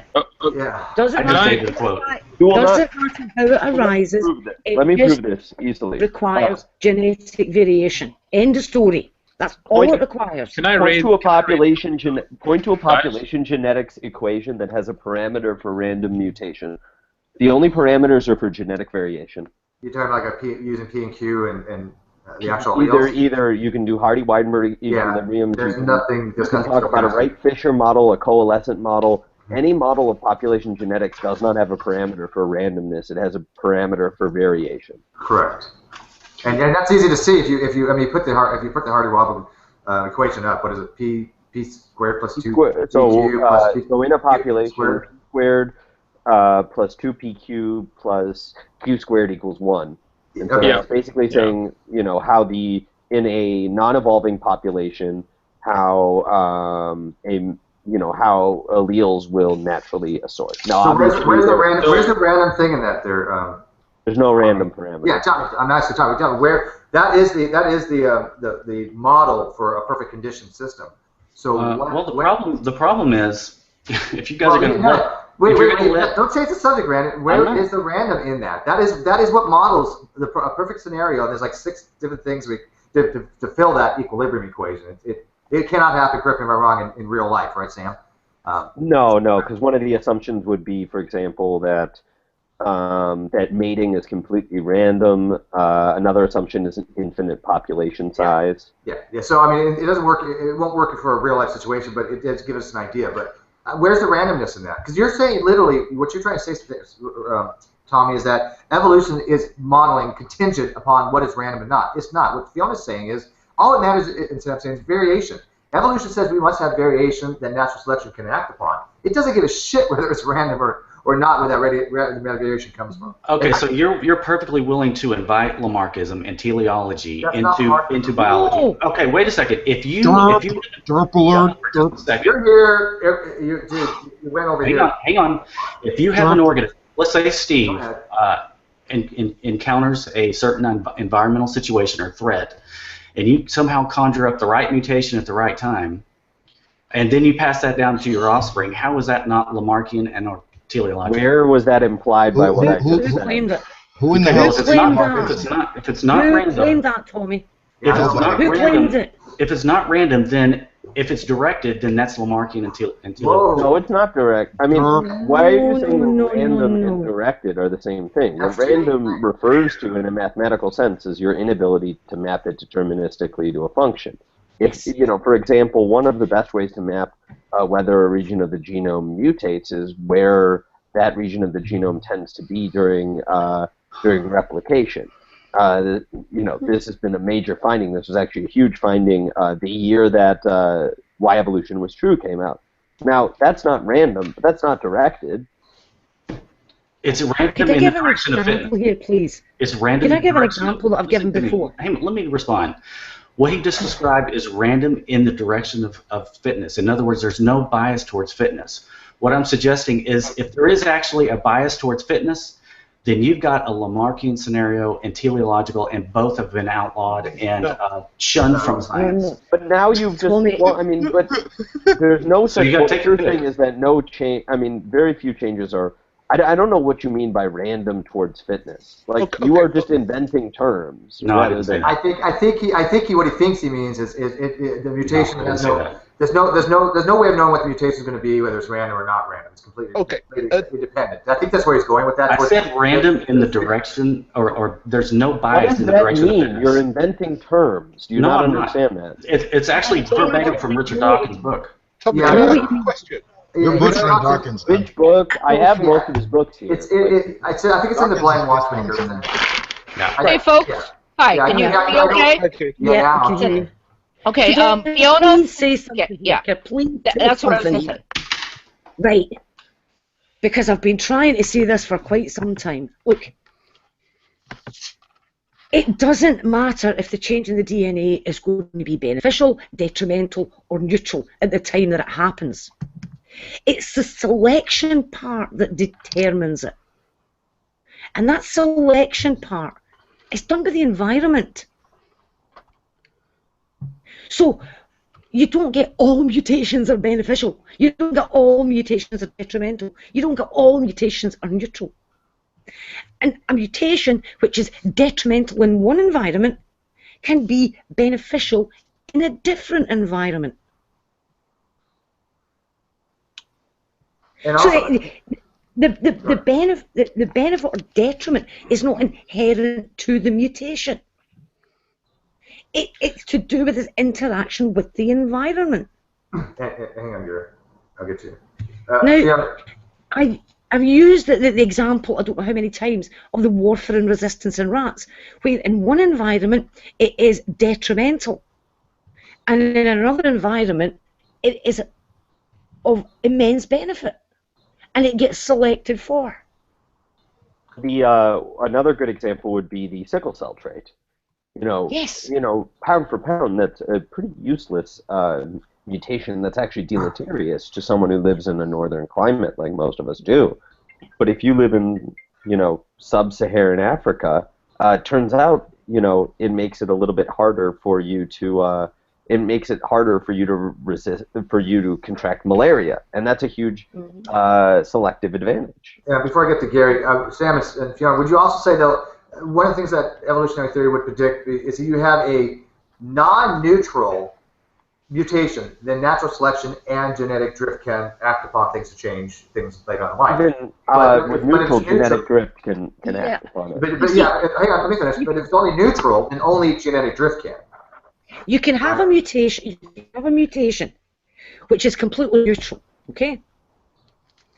And then, and it basically chunters along within the population. It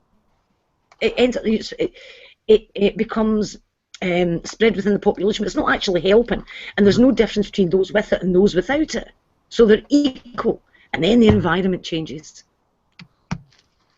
And suddenly, having the mutation could be a terrible detriment. Well, this was one of the big takeaways. An idea similar to this was a huge takeaway from the Lenski experiments. That there's a historical contingency to adaptation, and that if a population has the proper history to it, it can be better suited to adapt in a way that you really just can't anticipate until there's a selective pressure. Right. Gary, you wanted to say something, then we'll let Tommy. Yeah. Because I know what he was referring to. Go ahead. I want to ask Tommy a question. Right. Now, again, you keep on saying this word random, but it's not random. Now, again, we can see this in human beings, that there are some human beings who are more apt to surviving in warmer climates than others. They have like certain genetic traits or personal traits that help them adapt to being in warmer climates. And let's say people of fairer skins who are from colder climates. Again, there is nothing random about that. It's all about, the social things we're in. So I want to know, where does the randomness come in? And by the way, taking the Blind Watchmaker, which I believe is a pop science book, doesn't improve your case. Taking it from a science journal would improve your case, because most scientists would say that random mutation is not something that they support, because if random mutation happened, that would disprove the theory of common descent. Because because heritable traits would not exist. What do you think the molecular clock was based on? Because they have all these phylogenetic. Well, they had this molecular clock that they assumed that organisms ticked off molecularly over time at a certain rate. Yes. And yeah, Fiona knows all about this, but this was indeed based on the idea that mutations are random, copying errors occurred at certain intervals. And that they weren't influenced or directed by the environment. No, it's actually based on the assumption that most mutations are selectively neutral, and it's based on the idea that mutations tend to happen in a rough, when all things considered over a long time, tend to happen at the same rate. Those are the assumptions. Can I just make this really plain distinction? When we talk about random mutations, I want you to consider a little bit of UV light chuntering its way from the sun, okay? And it's going to impact on an individual on the planet, okay? And when it impacts on that individual, it's going to impact on a cell in their body. And when it impacts on that cell in their body, it's going to impact on a site on their chromosomes, one of the 46, right? And it's going to impact on that site. Can you tell me exactly which cell in which individual and exactly which part of the chromosome that UV is going to impact? What's the formula to work out which cell of that individual's body and which exact part of the DNA will be impacted? Are you asking me? Yeah. Yes. And she's asking, because this is what, remember we talked about primitive dimmers the other day, Tommy? This is exactly what she's asking. This is a mutation caused by UV light. So, right. Okay, let me refer to Evolution, A View from the 21st Century. He talks I want about. a question answered. Hang on. I'm going to. Hang on. He's talking about. Just let me read this. Listen to him. Don't listen to me. He says another common misperception in many conventional discussions of genomic change is that cells cannot avoid the automatic production of mutations in response to DNA-damaging agents such as UV radiation or mutagenic chemicals. This misperception results from ignorance about the sophisticated apparatus that even the smallest cells possess to repair genome damage, and a failure to appreciate the power of cellular genome surveillance and response regimes.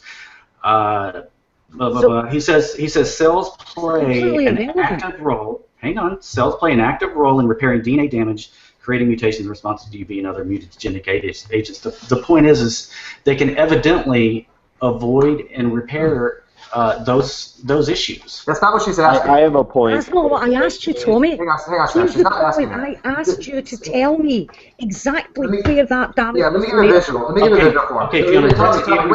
No, Tommy, let me give you a visual. This is like a long arm of a leg of the chromosome, okay? Mm-hmm. There's a bunch of genes in there, right? You've got DNA, it's coiled around, it's supercoiled. Okay, it's all in there, right? Mm-hmm. So you've got this UV light coming in here. Mm-hmm. Now tell me what formula you're going to use to determine where that photon ends up, where that energy is getting deposited, what part of the DNA is going to be broken, and how do you have that permitting? It's an ill-formed question because it's damaged. I'm talking about hang on a second. No, Tommy, wait a second. Let me respond to what you read out, please. He asked me a question. Yeah. Let Tommy answer first. Let him answer. I'm not denying that random changes in molecules never happen.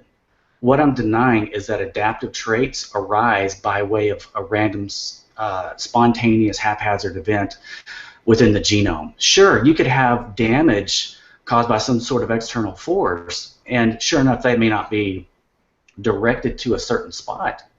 So I freely acknowledge and celebrate that, I guess. But when it comes to evolution of new traits, then that's not I have a point here that hasn't.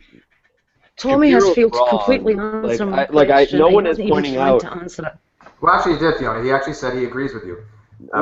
He said that would be a random event.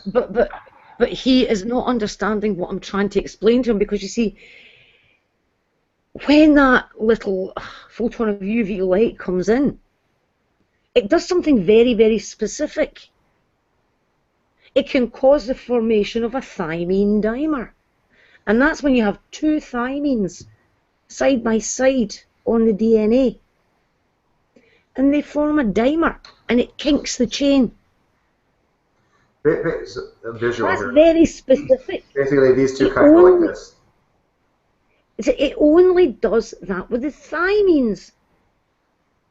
Yet we still cannot predict which two thymines side by side this is going to happen to. That's what's meant by random. Right. There's no way to determine it. We can't. Okay, well, first of all, let me just respond to that. First of all, it may just be where it happens. Well, you asked me a question. Where it happens may just be, where damage happens. It may just be a weakness, a weak spot. But the other thing is. What do you mean by a weak? Hang on, you're conflating. Well, these hydrogen bonds aren't that strong. They'll just break all kinds of shit. What do you mean by a weak spot? They're not as strong as the other hydrogen bonds that are the same thing between A and T. So, I guess here's the other thing. Just because scientists can't know or guess where a certain thing may happen within the genome doesn't necessarily mean, and I'm not suggesting this for this case, but just because they can't predict something doesn't mean it's random. You cannot conflate. I'm telling you what they mean when they use the word random. You cannot conflate random or ignorance. They mean unpredictable. Oh, wait. I think I have a point that I've been. I think my point first, real quick, where I got it, because I think Tommy, are you thinking that maybe that when you have like your AT and GC and all that shit, you think that all of a sudden it could like spontaneously just mutate like out of nothing, like spontaneous fission? No. Do you think that? Okay.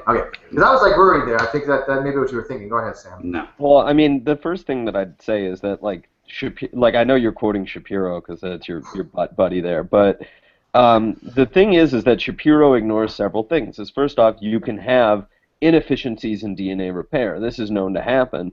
Also, DNA repair is not 100%. So of course there's DNA maintenance machinery, but also in cancer, what is one of the most common loci to be mutated?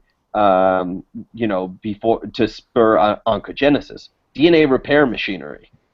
And so how can you repair something if the DNA repair is either acting inefficiently, which it can in several cellular contexts, or it's defective? And so, how would you since you have a DNA mechanism and you got hundreds and hundreds and hundreds, not probably even 1,000 enzymes involved in this DNA mechanism for repair? How would you come up with a formula to determine where because it's not 100% accurate, as you said. So how would you come up with a formula to determine where the errors would be promulgated or created by the DNA repair? You couldn't. That's random. Yeah. That's what I want to ask. That's the point I'm trying to make. Well, I agreed with you. And also, I'd add in that one of your problems you got to also consider is if you take the whole individual, it's not even going to be a completely random part of their body that would be affected by that photon of UV light. It's going to be somewhere in the skin, because that UV doesn't penetrate to the stomach wall or the colon or into the middle of the brain. It's going to be the skin. So again, we're able to narrow it all down, but we still can't predict whereabouts in an individual that may happen. Moreover, when you look at it. And moreover, when you look That's what makes it. Moreover, when you look at the mutational landscape to various tumors, you can actually see, we know what type. Like Fiona just laid out the mechanism of mutation. So based upon that mechanism, we know, and something is there's a analogy with lung cancer with the mutagenesis caused by cigarette smoke.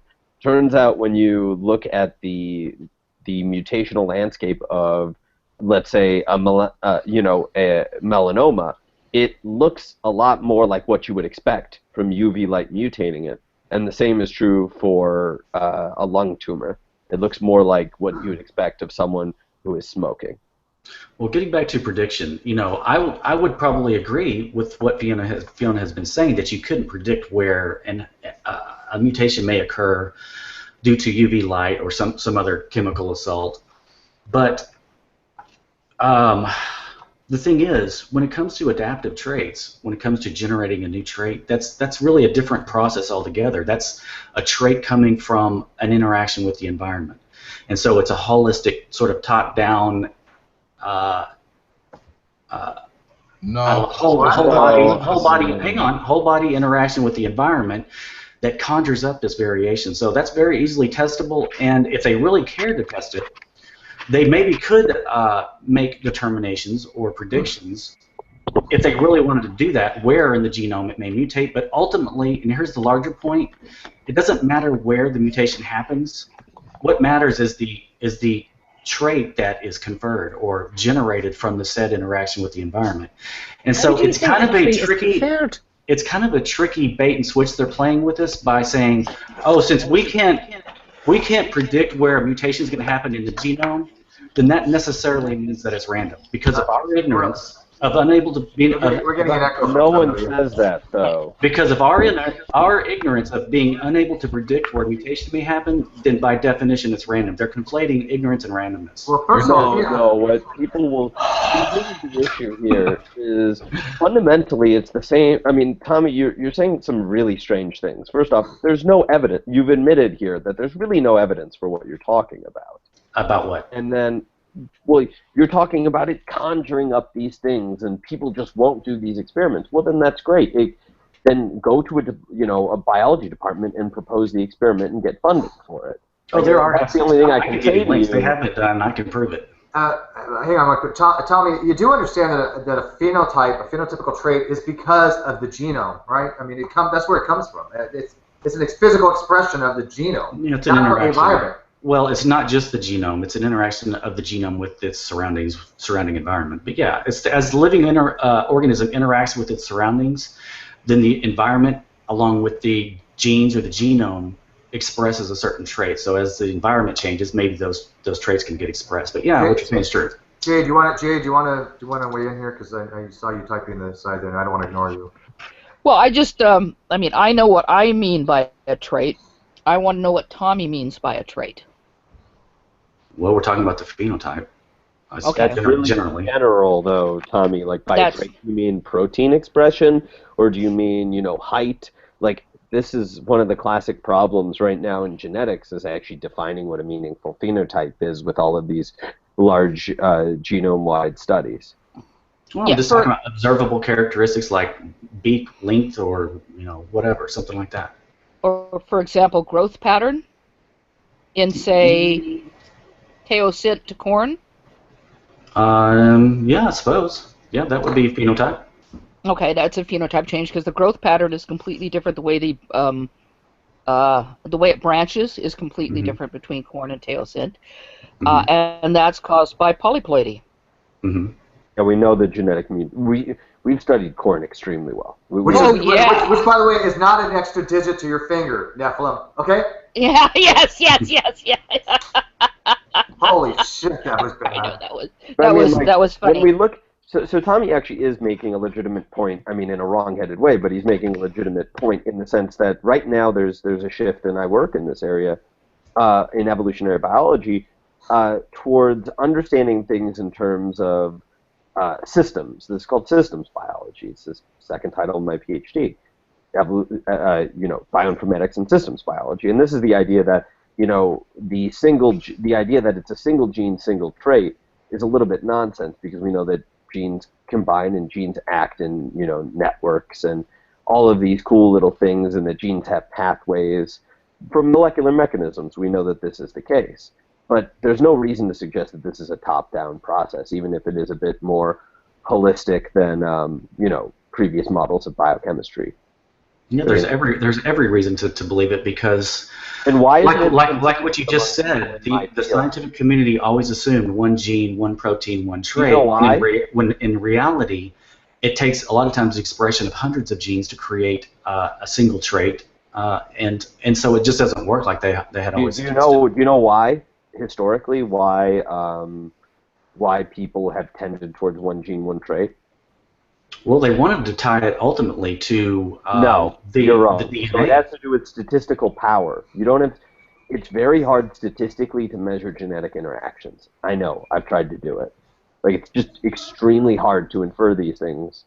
And traditional mechanisms, in terms of being able to do traditional biology, where you manipulate one gene at a time, obviously that's going to lend itself to a single gene model, but if you look at large-scale statistics, the data just hasn't existed to where we can look at multiple genes, and even now, it's still fairly weak. Well, correct me if I'm wrong, but they've known that a single gene can produce, or excuse me, a single trait can be produced from multiple genes for like 100 years. It's been known for a very long time. Literally 100 years. What Tommy's saying is something that's really been known for a long time, that doesn't interfere with evolution, doesn't interfere really with most of our understandings of biology. It's just that he's, I'll explain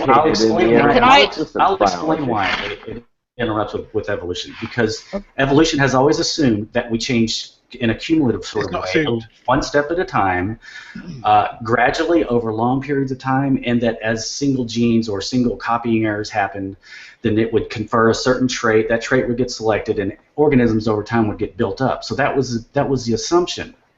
No, yes, it was. No, it's not. Because why not, Tommy? this is obvious why it's not. It's because we know that it's been a classic part of evolutionary biology for years, where people say, well, look, in each human there are, what is it? I believe it's 80 new mutations in each germline of a new human.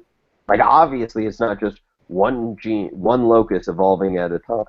We're talking about traits. I'm saying it was assumed that one gene would code for one change in a gene would code for one trait. That's how the cumulative process is supposed to work. Well, yeah, Tommy, can I say this? Tommy, I first took college biology at UCLA in 1968. That's not what I was taught. Okay, but we Tommy, knew back then. Just let me finish, Gary. We knew back then that it wasn't one gene, one trait. Well, isn't it for prokaryotes? It is one gene, one trait. And maybe Even then, no. Even then, actually, interestingly, no. You get, if you look at flux balance analysis, which is a biochemistry technique for predicting like responses to stimuli for E. coli, I believe, is the best studied method. Bernard Paulson, I believe, came up with that. It's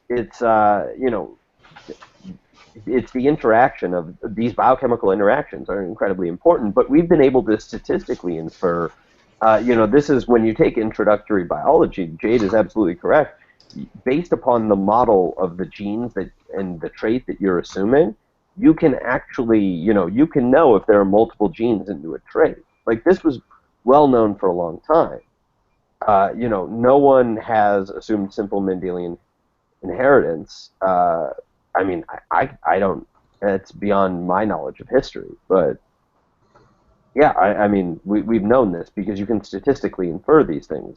But when it comes to mapping, all of these interactions, it becomes extremely hard, and it takes a lot of prior knowledge, it takes a lot of statistics. Okay, I'd say to Tommy, sorry, I'll let Max go, sorry. I was just going to say, I'd listen to the biologist, the person that, studied this stuff. Okay, but all I was going to say is, Tommy, I want to ask you this question. Like when people say the word random, what they mean is like the location of a gene. Now, from what I understand, and people who've done biology can correct me on this, is that the genetic predisposition to fly is located in different places in different creatures. Like in insects, it's in a different place than it is in birds, but it's similar. It's not exactly the same, but it's similar. So that's what they mean. They do not mean that the total thing is random, because again, the DNA is similar. It's not the same, but it's similar. It's just the position of the gene is different because they're different creatures. Okay, that's what they mean by random. They do not mean that it's entirely, arbitrary. Well, what they mean generally is that you just, where in the genome it occurs is difficult to predict. That's generally what people mean. At least that's my understanding from genetics. But honestly, the biggest source of information for this has been the Cancer Genome Atlas, TCGA, because we've now learned that there are a lot of cellular contingencies behind which genes mutate in response to whatever stress. There could be, whether it's replicative stress, various types of environmental stresses. It just depends. The problem with the idea that you've got several molecular events involved, or several genes involved with creating a trait, is evolution has always assumed that this variation arises, in a mindless sort of way. So if it requires multiple mutations or multiple genes involved with creating a single trait, how could all that be coordinated and arise at the same time throughout evolution, or throughout time consistently to create these new traits? How could, for example, a bird beak get longer, be extended if it requires the interaction or several genes, of hundreds of genes, or of multiple mutations? The idea that multiple random mutations could arise at the same time and all work together is well, you seem to be operating off of the incorrect assumption that all of these, the interaction partners functioned optimally at the time of a mutation. I mean, this was an incremental process. Now, of course, I can talk about some of the interesting ideas of pathway biology. In fact, I had a colleague who actually looked at the evolution of protein interaction networks between humans and yeast. It was incredibly interesting. He found, or no, was it Drosophila yeast? I can't remember, but he found actually that that the original evolutionary inference was wrong via this technique, which was really, really interesting. That I'll be, doing some reading about in the near future. But I mean, these things don't evolve all one stop. Like, it's not. There's, these things take time, and so these interactions, the likelihood is that this interaction was, it was imperfect at a start, and the better the product of the interaction, those individuals survive. I've got something I'd like to say here, if you don't mind. You can look at a certain type of change that occurs in cells, and the cells are able to outgrow and outcompete. But it takes maybe a sequential series of maybe a dozen mutations before we end up with these cells that can grow faster and outcompete the other cells. So, Tommy, are you saying that can't happen?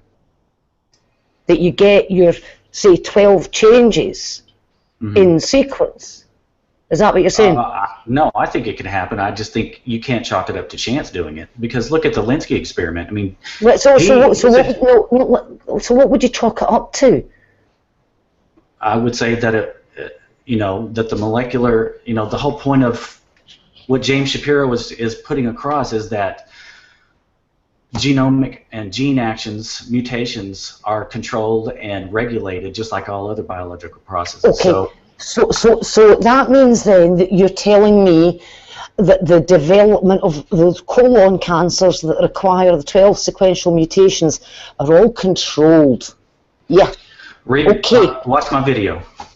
I've got a YouTube video on it. I might get into it here. I'd have to cram for it. Yeah, funny that, isn't it? No. The point is this, Tommy, we see this happen all the time. It happens. Oh, I agree. I celebrate it. I push it. Just like the nylon bug, that supposedly had like 9 or 11 mutations, and every time they ran this experiment, this nylon bug somehow came up with these mutations, and quickly. So that kind of lends itself to the idea that they're non-random. So they're non-random. Here's a difficulty you've got. Let's go back to the colon cancer. How many unaffected cells do you think were sampled? Or was it just the affected cells? You only see the successes and you don't see the failures. I'm not following that with cancer, but right, okay. I understand what you're saying. Yeah, I mean, it's funny though how nature sort of always hides those failures so we can't see them. Don't you think that's kind of ironic? No, Tommy, nature doesn't hide the failures. Natural selection weeds them out. Dead things don't breed. Yeah, but they do leave bones behind. They do. Bacteria. You show me one bacterial cell leaving a bone behind. No, I'm talking about. And I'll paint your ear to wherever you want to go in the world. I'm talking about larger organisms. Well, I'm not. I'm talking about cells. Okay, well, it should all extend. About cells here. It should all extend upwards, like the bacteria, like the elephant. Oh, could somebody explain this to him, because I'm losing the plot. I understand. You're saying that the failures get masked or eliminated before we can see them. I'm saying if that's the case, you should have organisms all throughout the fossil record demonstrating these failed experiments, as they get fossilized. Why not? No, we shouldn't. We shouldn't, because you're talking about billions, trillions of animals. I don't even know how far you want to go. Googles of animals that have existed, animals and plants that have existed since the beginning of life on Earth. Failed experiments don't live long, and they tend to be a one-off here and there. They're not going to breed. So what you're saying is, out of all of these trillions of animals, or billions, or whatever, we should be able to find the one skeleton, 500 billion, the one skeleton, a skeleton here and there that didn't make it, and we don't even know how long it lived. I mean, it may not have made it to adulthood. It may have died as a child, even if it managed to get born. No, what I'm suggesting is, there might have been, you could have millions and millions of successes.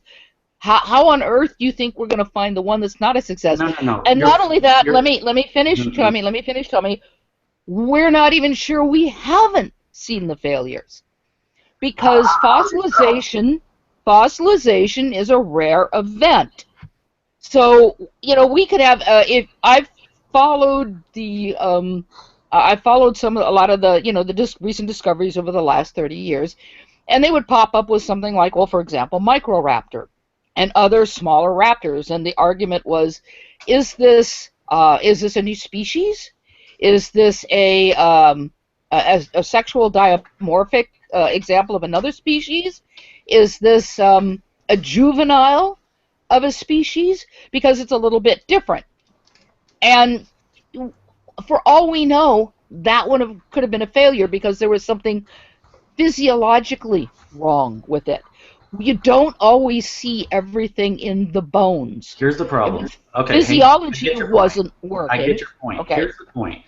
Whether we're looking at it in the field or the fossil record, there are no awkward transitions. You know, the hummingbird didn't just one day back in the past sort of fly in an awkward way. You know, the cheetah was always elegant and graceful when it ran. You know, no matter what, there may be different animals in the fossil record that have been dug up, but there's no sluggishness or awkwardness in their construction that would lend the idea that, oh yeah, they had this trial and error sort of piecemealing of construction that that went from the awkward to the elegant. No, it was just always elegance. You know, no matter what animal we look at. Yes. Have you looked at some fossils of dinosaurs? They're clunky things. Yeah. There's a lot of fossils of things that you look at and you wonder how they survived.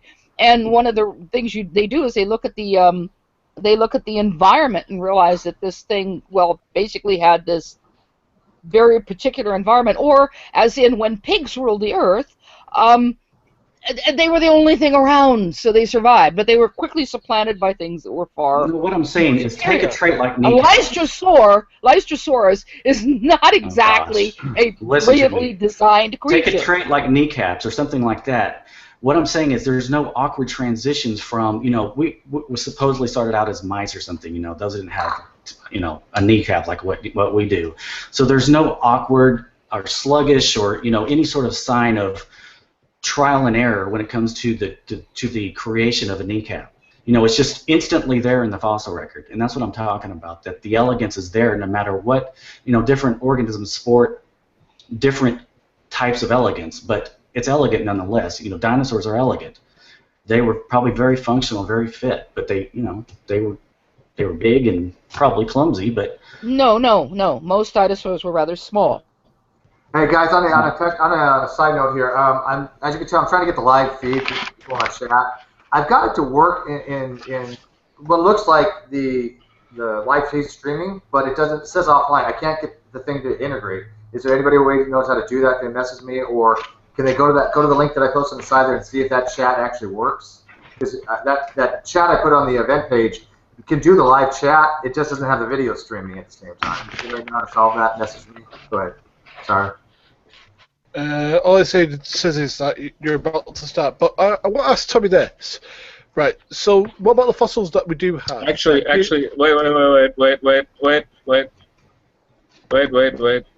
Steve. Click Steve. Steve, click on that link. Okay.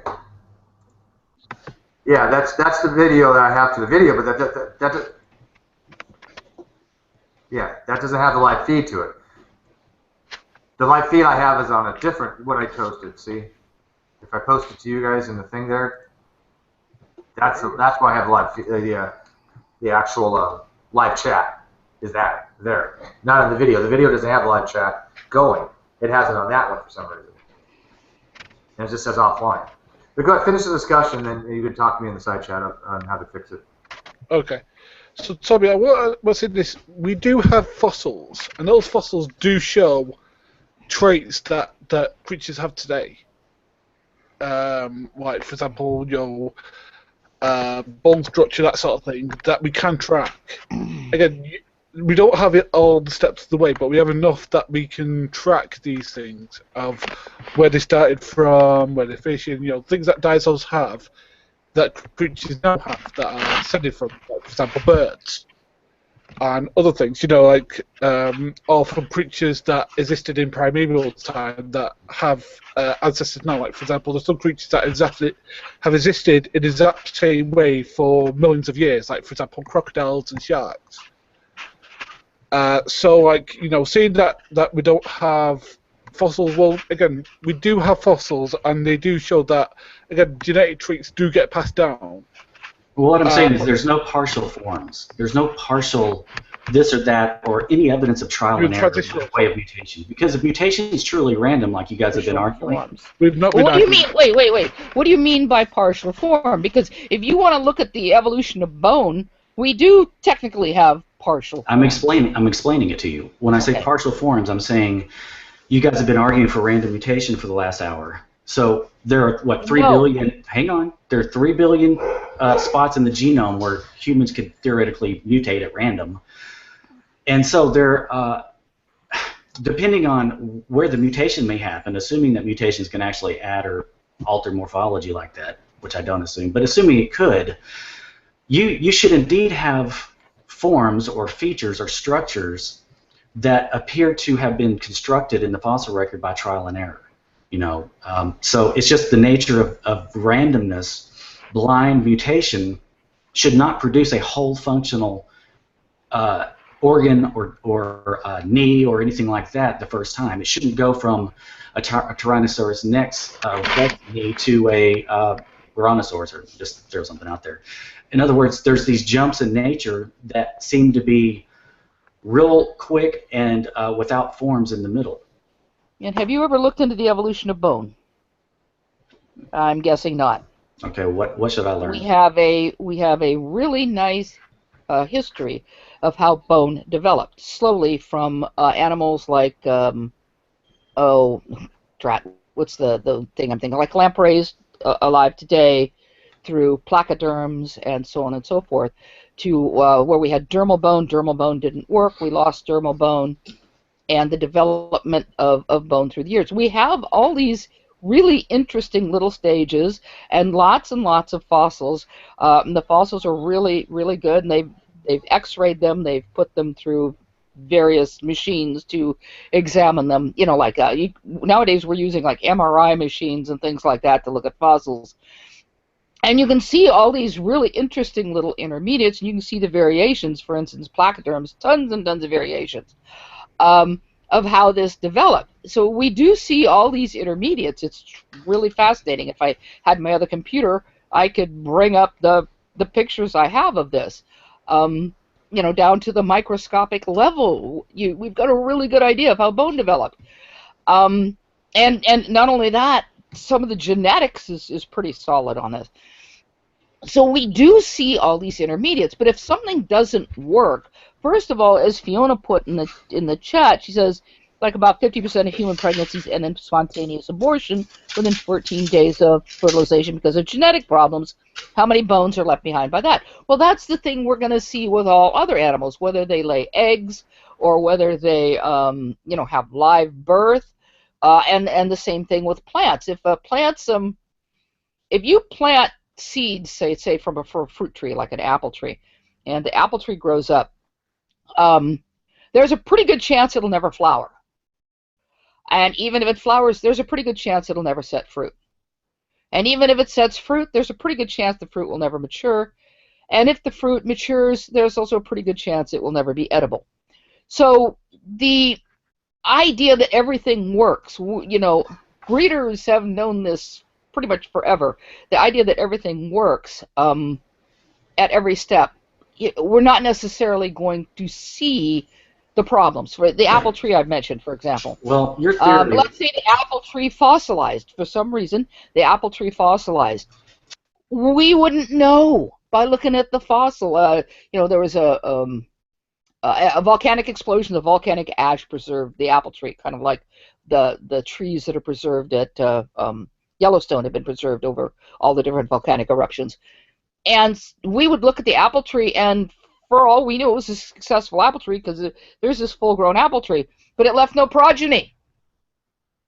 So there's a failure right there. We see a failure, but we don't know it's a failure, even if we were to see the fossil, because it left no progeny. Okay. We don't know how many of our fossils are failures. Okay. Yeah, let Tommy talk.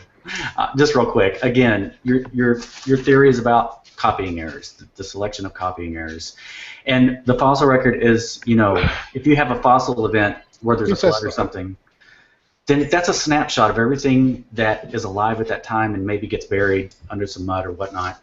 So you can't expect, throughout time, if you go to different areas and dig up fossils, you can't expect everything to always be whole and beautiful and elegant and functional. If indeed we got built up by copying errors, by random mistakes, then there should be evidence of this mistake, this whole mechanism that nature has conjured up to create animals or build animals should show evidence of these flawed and basically I don't know what I'm trying to say. You know what I'm trying to say. Right. Tommy, can I ask you a question? Sorry, dude. Who says that there's copying errors and mistakes? Again, you don't seem to understand that's not what the theory of evolution says, nor the theory of common descent. What it actually says is that if there's a fixed reason for a genetic expression to be fixed in a population, it'll be fixed there if there's a survival reason for it to be fixed there. Because what you have to remember is that you do not have to be the fastest animal there. You have to be faster than the thing that's going to get eaten, or the thing that's going to get hunted, or the thing that's going to get whatever. There's no mistakes here. It's all about survival. So what about a copying error would not be a mistake or an error? Okay, define a copying error for me. Well, a mistake in transcription. Define that for me, because again, most of the traits that we have are not copying errors. What they are is things that a creature needs to survive its environment better. Well, I would agree. For example, a polar bear and a grizzly bear are bears, correct? Yeah. Okay, a polar bear has white fur and has thicker fur because it's in a colder environment than a grizzly bear. Would you agree with that? Mm-hmm. Okay, there's a genetic trait why that happened. There was a diversion where we had polar bears and there were grizzly bears, and the grizzly bears were fit to survive. I think they're in Alaska and some parts of America. Those in America could probably correct me whereabouts they are. And the polar bears are in Alaska and Antarctica. So again, they're better fitted for the cold, and there's genetic reasons and genetic traits of why that's happening. This is not a mistake. It's all about surviving the environment, surviving the environments you're in. There is no mistakes here. It's all about surviving. Okay. And someone needs to explain to him Can I just explain? Yeah, I'm going to. And Gary's right. As a matter of fact, we believe that polar bears came from grizzly bears. There's genetic evidence that polar bears arose from grizzly bears, or there was a common ancestor that was very, very grizzly-like. So here's what we have happening. You have some grizzly bears who live, they live in a temperate environment. We used to have grizzly bears here in California. They're extinct. It was a specific species. We lost that one. But as grizzly bears, what happens with animals, and we're seeing this with opossums now, which could be very interesting. We've been seeing it for a while. Animals move into new niches where they manage to survive. And we've seen that with opossums. Opossums are not really designed to live in extremely cold climates because they have naked tails and naked ears. Okay? But what we've found is that they're moving into Canada, into the colder climes of Canada, nevertheless, and surviving. What they find is they find opossums with really cruddy-looking ears and tails because parts of them are dropping off because of frostbite. Doesn't seem to stop the opossums. They apparently don't need that so much. Over a period of time, it is very likely that those opossums that, for example, have hairier tails, because some opossums do have hairier tails than others, or hairier ears, or smaller ears, will survive better than the opossums with big naked ears and tails, and you will end up with a new species of opossum. And basically, this is the way things worked with grizzly bears. Grizzly bears move north, and there's always been a certain variation of grizzly bears. As a matter of fact, there's a particular type of grizzly bear that lives in a small area of Canada that's actually white. Okay, so they have a white trait in their ancestry. White is advantageous in a very snowy landscape, especially one that's mostly snow and ice. And that's the thing with polar bears. They actually live on mostly ice. So as the animals moved north, those animals that were better adapted survived and bred. And those traits that allowed them to survive and breed were the ones that were retained. one of the things to look at is, look, there's a very different head and neck on a grizzly bear and a polar bear, and very different dentition. That's because grizzly bears are omnivores, so pretty much eat anything you come across. Polar bears are strictly carnivores. So obviously, you know, if you look at this again, those bears that had the massive head and neck muscles that allow them to chomp on seals, they'd survive better because they'd be able to get more seal meat. And so over time, those traits which allowed them to survive better ended up creating a new species of bear, the polar bear, from the grizzly bear. And we also, that's basically how it works. Yeah, I know. Okay, so let me just stop you right there. I've been in an argument with Sokka Count about the lizards that were transplanted to a new island, and the fact of the matter is these lizards transformed like 36 different traits within just I think 2 or 3 decades.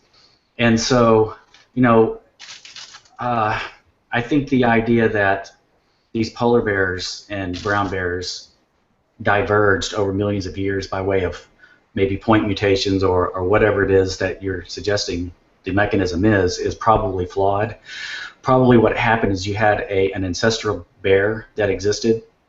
Some maybe have wandered north, maybe some went south, and probably it was, at least in part, epigenetic mechanisms that cause these rapid transformations, just like the rapid transformations of these lizards.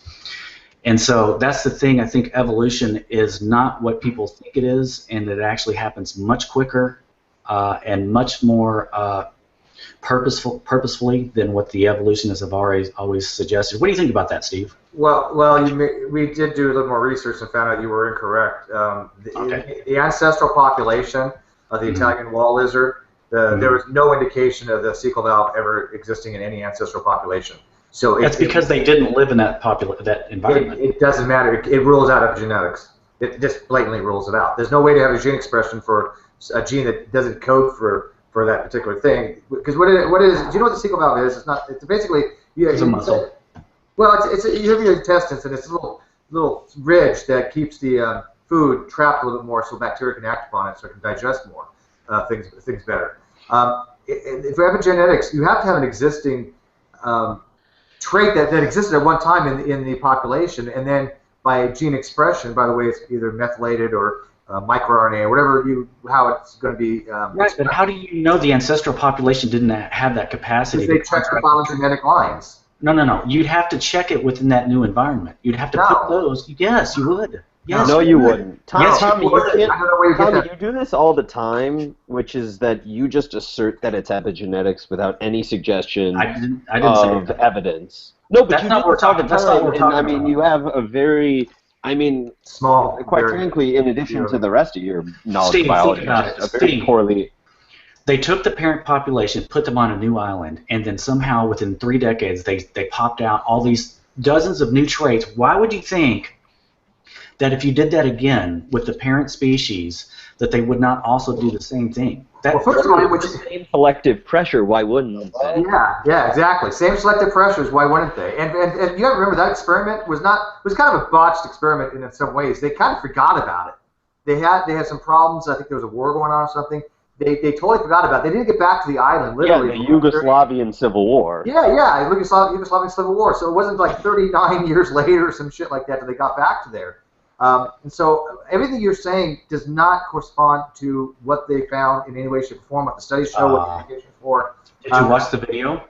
I don't have to watch the video. Okay. Did you read the study? I read the study. I have the study. I gave you the study. No, the video is reading a peer-reviewed paper where they actually did plasticity experiments on these organisms, on these lizards. They changed their environment back to the way it was originally before they got transferred to the new island. And within, I think it was 12 weeks, not generations, 12 weeks, individual lizards started losing their cecal valves. Other traits started being transformed back to the way they were in the parent population. What journal was this published in? I don't remember off the top of my head. Go to my site. Okay, it's on my Google Plus site or page. I remember them determining that it was not phenotypical plasticity, because that's what you're referring to is phenotypical plasticity.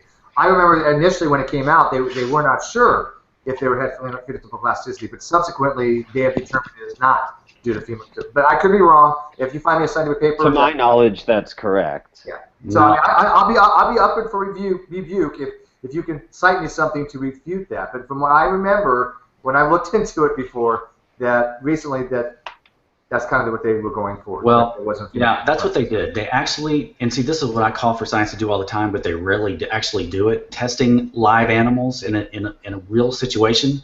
But they did actually take these organisms, revert their environment, or put them back in the old environment, and watch them and recorded their physiological changes. So yeah, I mean it's, and they don't deny that plasticity happened with those lizards. The issue was that the whole mechanism, or was there something else involved? So yeah, not to go down that that road, but Just out of curiosity, Tommy, since the last time that I asked you, have you actually looked into how epigenetics works? I look at outcomes, not actual processes. I don't care how it works. But I mean, isn't that kind of isn't that hypocritical given the fact that you've talked so much about the process of evolution here? No, I don't care. If I I understand that you don't care about being a hypocrite. It's just that's interesting given Jesus' parable of the hypocrite, and you're such a devout Christian. I mean, I wonder how you live your life that way. Just like I'm eating the salad right now, I don't care how it is that I continue to be relatively thin by eating salads. The fact is, it just happens. But Tommy, if you're gonna throw the word out at epigenetics all the time and not really understand what it is, because it is hard shit. Epigenetics is not easy to understand. I would say Sam even thinks epigenetics is really No, I'll up it. Manolis Kellis thinks that epigenetics is he's the worldwide expert on the topic, or among them, and he would say that we don't really. He outright said we don't really understand epigenetics. So for Tommy just to throw it out there as an excuse, it doesn't really mean anything to me if you don't even have a basic understanding of it. So why can't I read a paper and look at their outcomes and look at their opinions, and because you don't actually look at their conclusions. Error in that. If they're going to say that that finch beaks were caused by gene expression or epigenetics, why should I have to go in and dig in and explain or understand the molecular changes and all that? Well, you don't have to, but shouldn't, I mean, if you want to be intellectually honest and trying to actually find out what's going on. For example, Nature Genetics last year did, a complete, detail on how finch beaks evolved morphologically using genetic and, sequencing and phylogenetics. I mean, look, if your interest is just to prove this political axe that you have to grind and you don't have interest in being intellectually honest, then I understand the things that you do. But, I mean, if you have a genuine interest in improving your understanding of things, I mean, doesn't it behoove you to understand the underlying processes? So when you see Michael Jordan do these incredible slam dunks, do you have that sudden urge to go look at his molecules and figure out exactly how that happened on the level of chemistry? No, but I might ask. I mean, well, look. First off, I don't. It's the same thing. It doesn't matter. Like I played AAU basketball with his son. I did actually ask Michael Jordan how he thought of the various offensive moves that he did and what techniques he put into them. So I mean, yeah. Actually, yeah. That's not understanding the chemical reactions of how that. Well, I mean, you don't need the chemical reaction. Okay, very good. Thank you. Scale, if you want to make a complete disanalogy. Thank you. You don't need to know. You don't need to understand the chemicals. But if you're talking about an explicitly chemical process, like I don't know, epigenetics, doesn't it behoove you to actually know what's going on in that process? No, because you can just observe the outcome. Sorry. But you don't even know observe the outcome. Observe the conclusion. How can you know how to discern an outcome if you don't understand the process? Well, because if they set an experiment up where they test the animals and they conjure up the right trait or a specific trait, according to a specific threat, then yeah, the conclusion would be something internal did it. These guys said that there was no. If they said there's no genomic change or genetic change, that they hypothesized that it was epigenetic or horizontal gene transfer or whatever it is. then it's a bit of Why faith. did you say in that way. horizontal gene transfer? What does horizontal gene Something that transfer? has no I'm just genetic saying. change. I'm just throwing multiple mechanisms out there for whatever the reason it is that they may change. Significantly sequenced sequence. Yeah. I mean, I Tommy, thought you weren't interested in mechanisms. but yeah, this is the thing that baffles me. Is like I'm actually interested in how things happen. Like it's interesting, and to me to learn things about why things happen, and not just take someone's word for it, which you seem to be willing to do, especially with popular science. Which, I mean, popular science is good on some things, but it is really shitty on other. Like CRISPR, for example, the popular science has been terrible on that. If I said anything, if I claimed anything, you would automatically dismiss it because I'm a creationist. So what? No, I would dismiss it because you don't know what you're talking about. There you go. So no matter what, I wouldn't know what I'm talking But about. Tommy, don't you find it kind of hypocritical that you constantly want to ask for peer-reviewed papers and science, yet it's that very scientific group that you say is biased that promotes evolution? So don't you think that it's kind of weird? Why would you ask for scientific paper if you're automatically going to say that it's bullshit anyways because they're biased or whatever? These are the people that promotes evolutionary biology. These scientists are evolutionary biologists.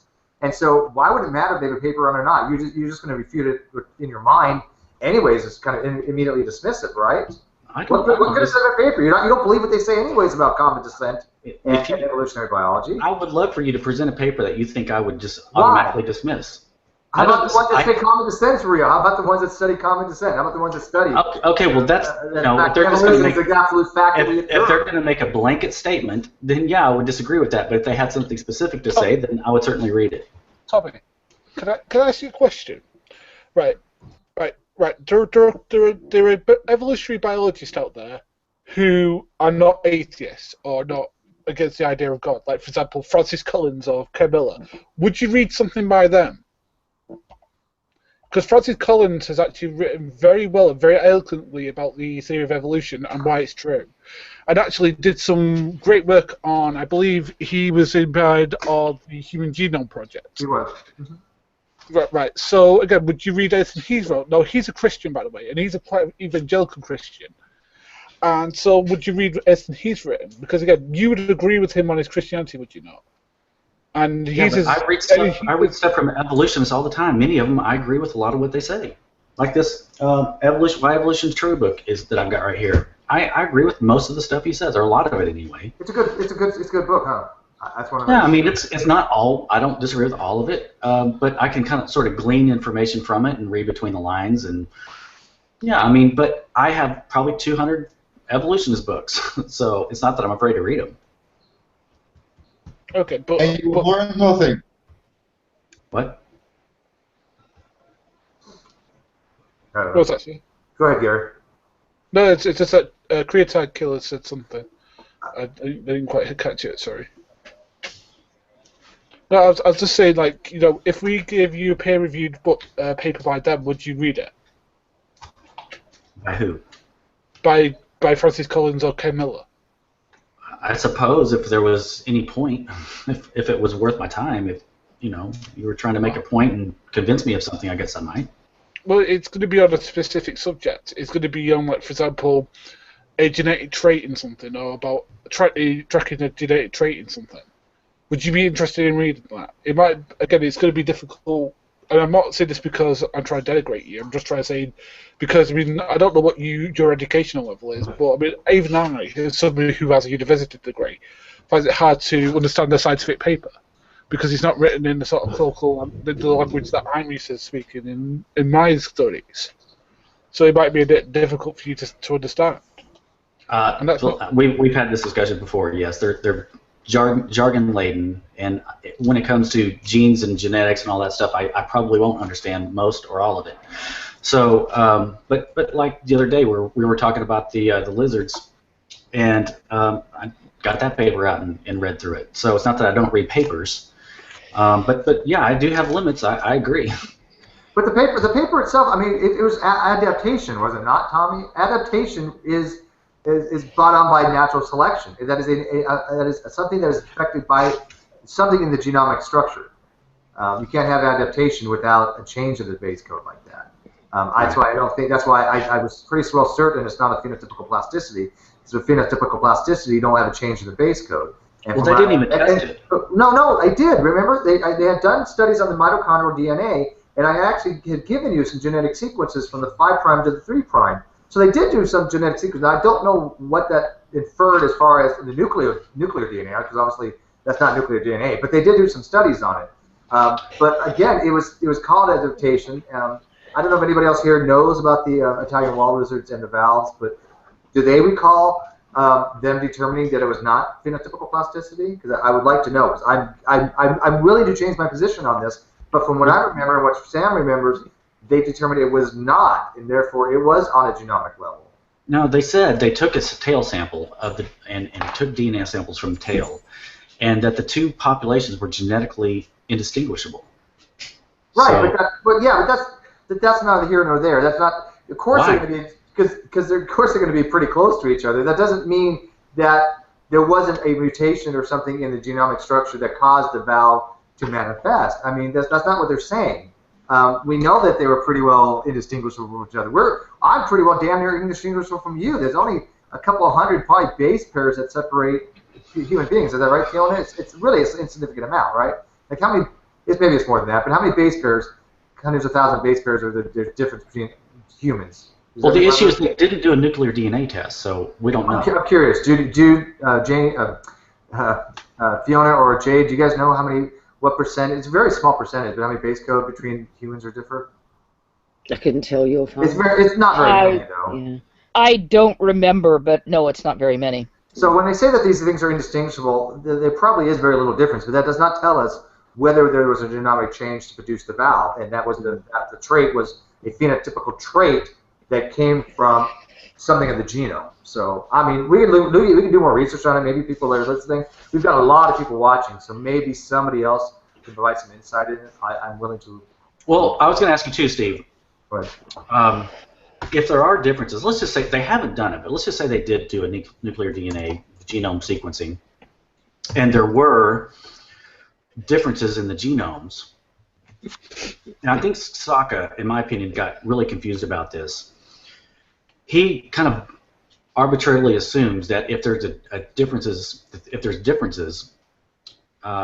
the sequencing, that those differences necessarily are the cause of the said morphological differences. And I was making the statement to him that just because there may be differences in the genes or the DNA doesn't necessarily correlate to those specific traits, that they would have to actually dig in and tease out. Yeah, I would think you would have to find the proteins that cause that trait and then find the gene that codes for that protein. Yeah, so Fiona, they couldn't do that. Let Fiona ask you a question. Go ahead, Fiona. Yeah, I was wondering, Tommy, do you understand the difference between an inducible gene and a constitutively expressed gene?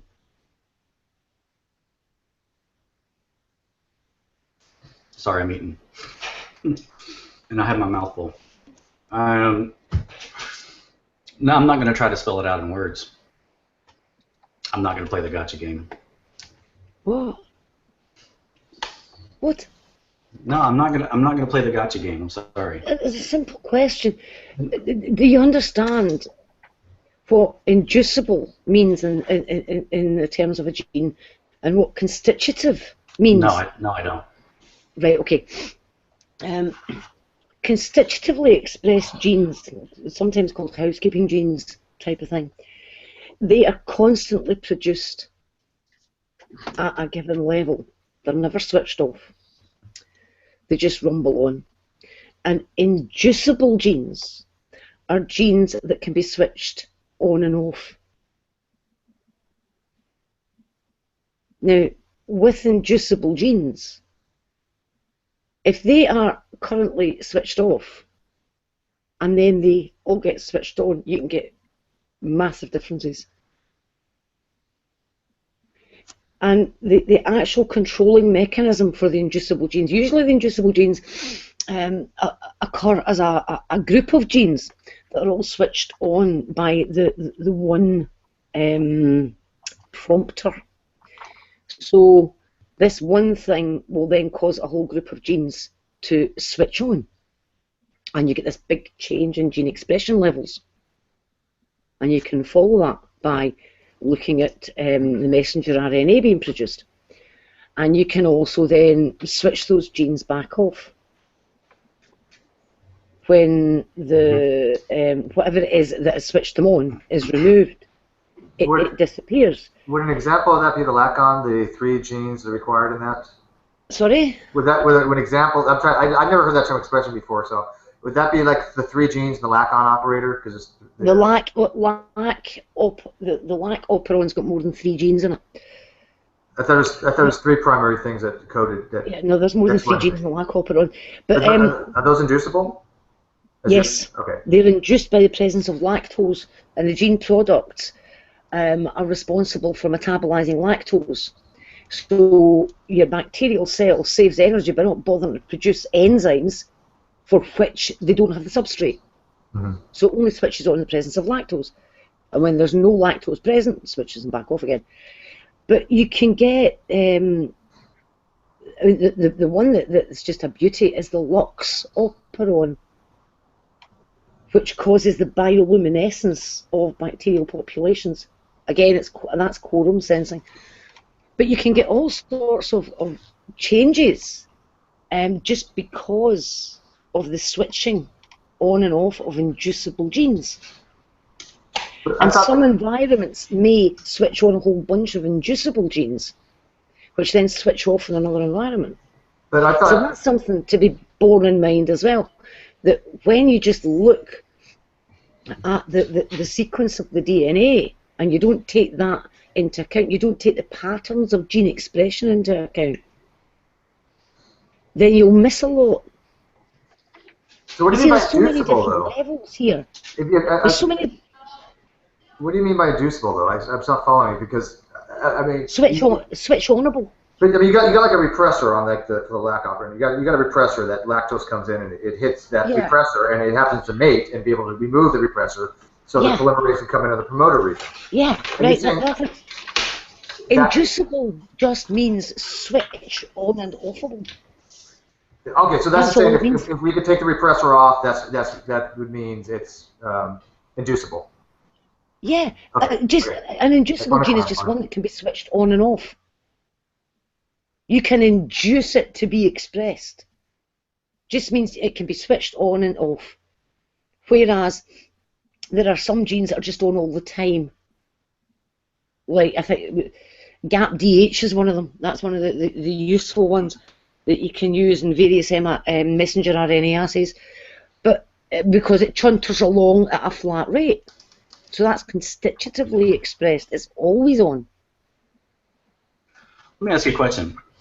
With what you were just describing, if you have a whole suite of genes that can be turned on or off by the environment, and that can result in big morphological changes, which can be adaptive, you know what I mean, helpful in certain environments, doesn't it make it seem, with that sort of system, doesn't it seem like the system is rigged?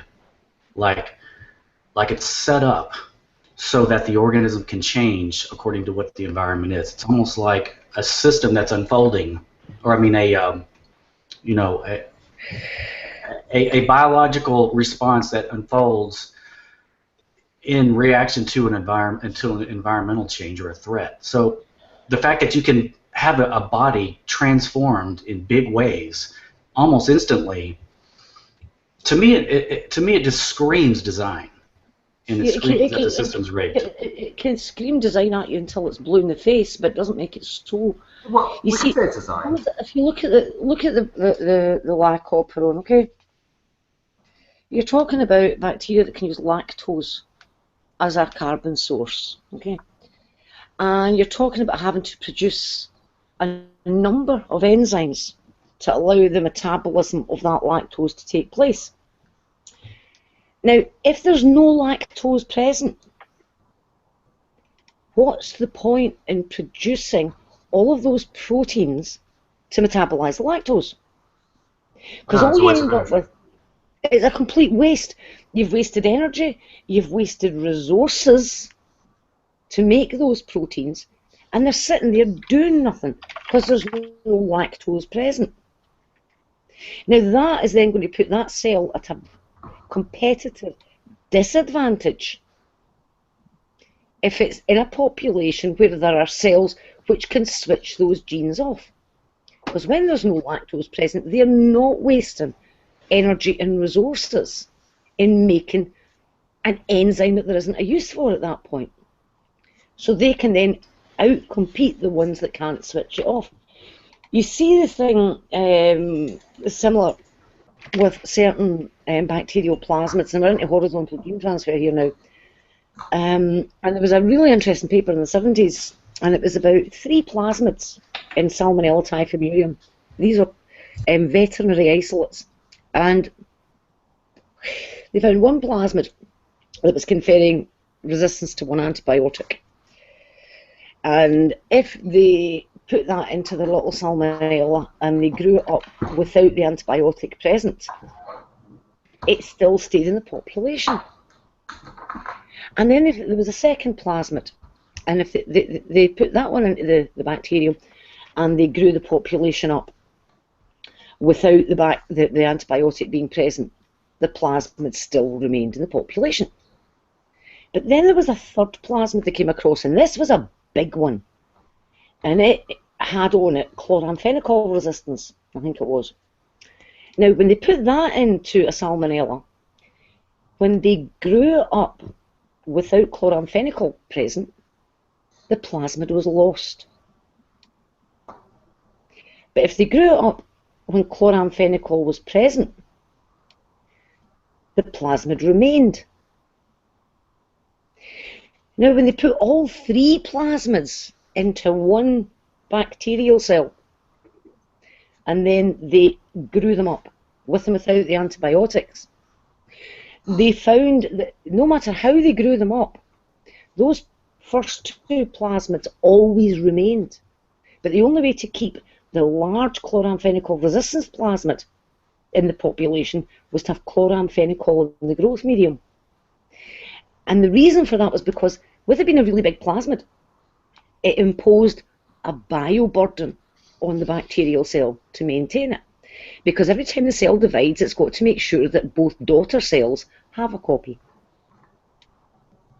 Now, if there's no chloramphenicol present, you're going to get, it always happens in bacterial cell division, especially with low copy number plasmids, that the odd cell will pop up without the plasmid in it. Now, if the plasmid is imposing a huge bioburden, then it means that those cells that have got to, that are reproducing the plasmid all the time within themselves are having to exist with this larger bioburden for no benefit. And so the ones without the plasmid grow faster. They can use their energy for other things, and they'll grow faster, and they will outcompete the one with the plasmid. But you throw in the antibiotic, the chloramphenicol, that the plasmid confers resistance to, and every cell that arises without the plasmid gets flattened. It's dead. And therefore the only ones that survive are the ones that retain it. Now, the bacterial cell didn't make the conscious decision, oh, I have to retain this plasmid because chloramphenicol is present. Didn't make a conscious decision. It's just that by the actual natural selection occurring, the only time the one with this huge plasmid in it was at any advantage was if the chloramphenicol was present, because it killed the competitors. You might be getting a little technical there, Fiona. I think I'm even having a hard time keeping up on it with you. So. Well, my point was just that it seems to me that latent capacities, you know, sorry? Hang on, this latent capacity, latent, internal, thank you. Latent. These latent capacities that organisms have to have their bodies transformed by the environment. A lot of these changes. Desperation, dummy. That's sheer desperation. No, I mean, Tommy, look, what you're basically saying is because humans sweat when it's hot. you know, we've got Well, I'm various. referring to the lizards in this case. So if you can just think of the 30-something traits that the lizards they expressed upon this entering the new environment. The point is that a lot of these latent capacities and abilities to change and to alter their bodies have been passed off as evidence of common descent, as evidence of evolution, when nothing further from the truth is true. All this gives evidence of is that organisms were built with an internal ability and capacity to adjust to the environment. As individuals, this is not a population thing. No, Tommy, I didn't understand the technical aspect of what Fiona was saying, but conceptually I got what she was saying, because the same thing with the lac operator, lac operon.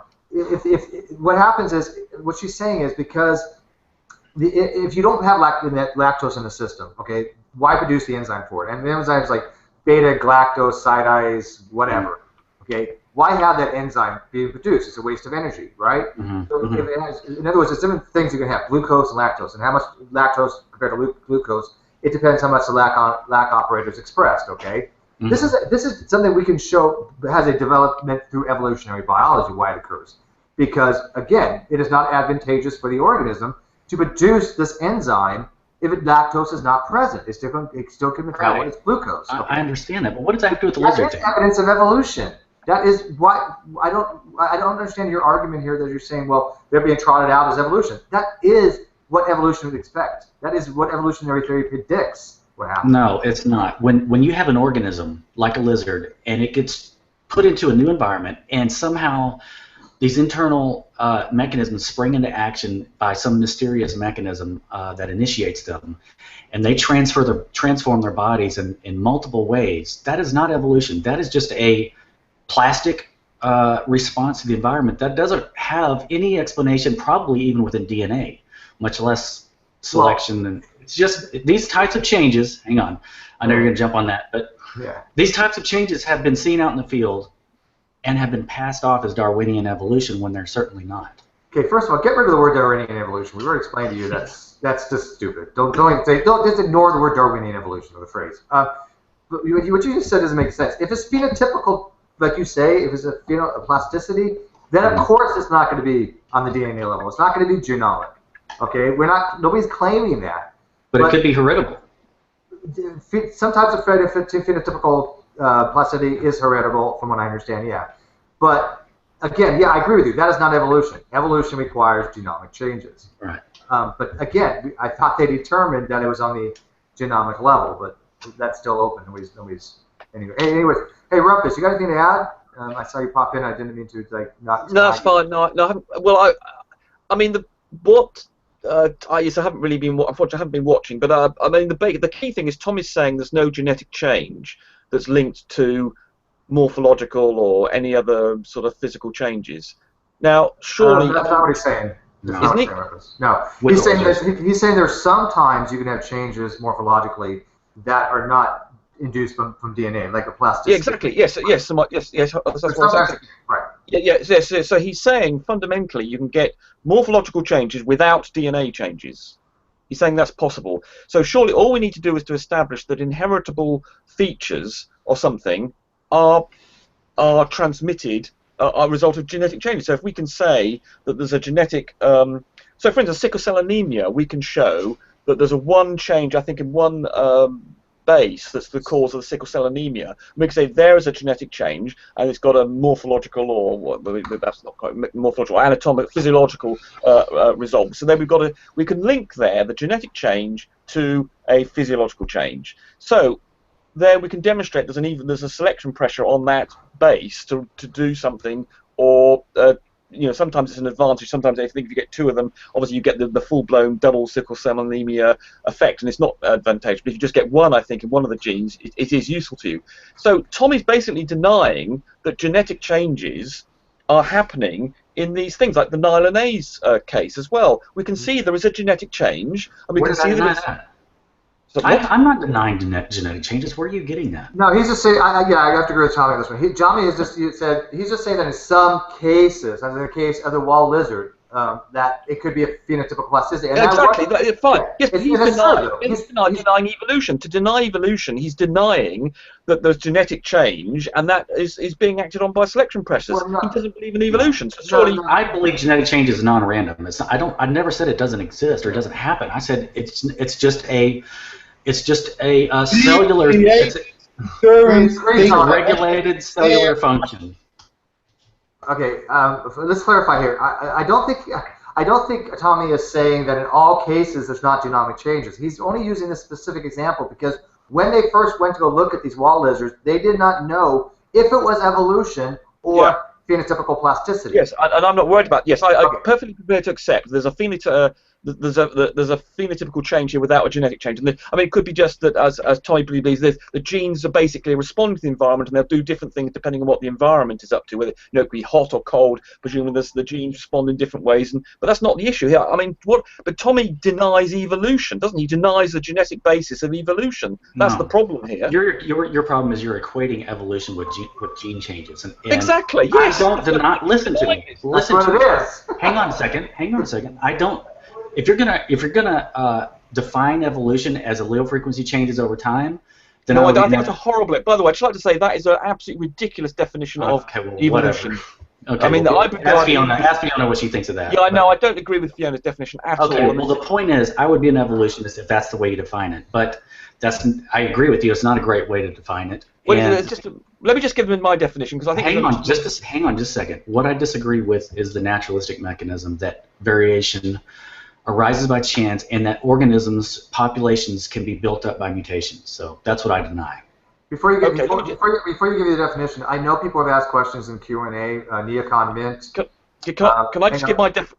I just want to get a thing out. I'm Scorpio and Mike Ross. They have questions. Maybe I'll get to them later. I've not ignored you. Go ahead, Rumpus. What is your definition of evolution? Well, my definition of evolution is the genetic. Oh, bloody! I've unfortunately had a drink, so I'm feeling a bit less. It's the inheritable genetic traits that change over time. Because the definition that Fiona uses, I'm sorry, picking on you, Fiona here. I don't mean to be nasty or anything, but the definition that Fiona uses, I know it's used in some textbooks, but it misses out the epigenetic side of things. And it also doesn't. It just talks about alleles, but that doesn't reference the introduction of new genes. That definition, you're just talking about alleles. Where's the new? There's no mention there of new genes. So you've got to include new genes, the change in those genes, and also you can have epigenetic things which are inheritable. Hang on, I'm going to let you finish.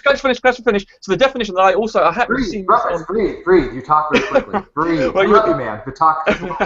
Okay. So the definition. In fact, I then saw recently when I was making a fuss about this to Fiona about 6 months ago. That I then had a look recently on Wikipedia, and they define it as the inheritable traits. Same thing. They don't mention genes or alleles. It's just the inheritable traits, and that can include the epigenetic side of things, and it also then allows for the introduction of new genes. Whereas the definition that Fiona uses only talks about alleles, which does not allow for the creation of new genes. Well, it does. Heritable. Hey, I'm explaining to you, and then Fiona's going to get heritable characteristics. I would point out that heritable factors are genes. Same thing, yeah. Yes, they are alleles. But they're more than alleles, though. I mean, when you talk about the frequency of alleles changing, where in that phrase does that allow for the creation of new genes? Because if a new gene is if a new allele turns up, it's suddenly going to be frequent. You're roboting it a little bit, Fiona. You're kind of like modulating a little bit. But if you just say that an evolution is the change in the frequency of alleles are just simply the particular what lives in that particular locus on the genome, then you're not allowing for introducing more locuses on the gene or increasing the genes. Rumpus, the full definition is actually No. Okay. No. Just no. I don't think Fiona's even saying that that's the whole definition. I define it as a change of allelic frequency in a given population of species for one gene pool for one generation to the next generation over time. Well, again, I would disagree with that because you're just talking about alleles, and you're saying the change in the frequency of alleles. Where do you allow for a new gene in that definition? If you have a new gene that changes the population frequency of the alleles in your population. It goes from 0 to I don't understand what you're saying, Rumpus.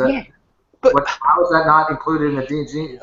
Can I answer the question, yeah, please? go ahead, Can I please, right. If you get a new allele that turns up, its frequency goes from 0 to something above 0. Right. Just quantitative analysis. Yes, but then you're. I I appreciate. I thought you might try that angle on it. But if you're just talking about alleles, that inherently seems to me that that's talking about what is happening in a particular gene.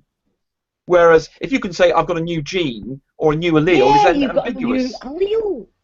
Well, allele is just a variation of a gene, man. Exactly. Yes, it's the particular instance of a gene, but it doesn't say.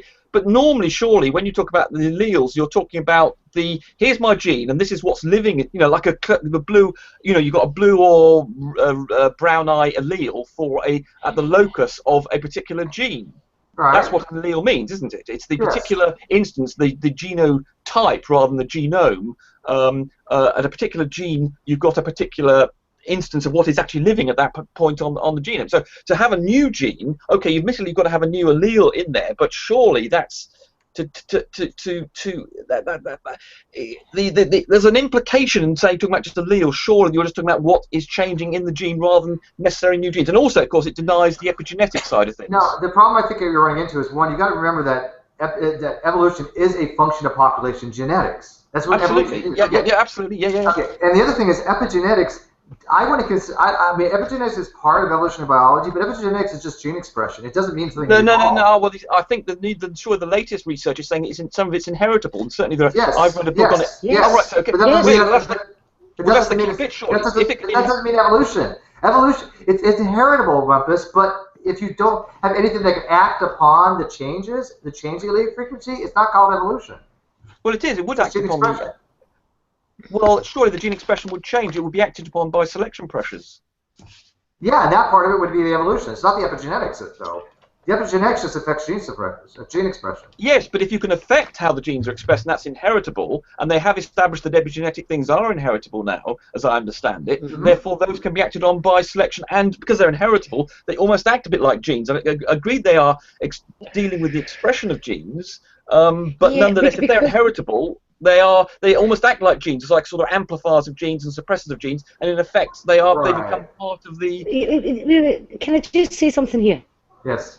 When you're talking about some of the epigenetic changes, and you're talking about the epigenetic change to an allele. Yes. To an allele, such as the methylation of the cytosine. Yes. Right. Okay.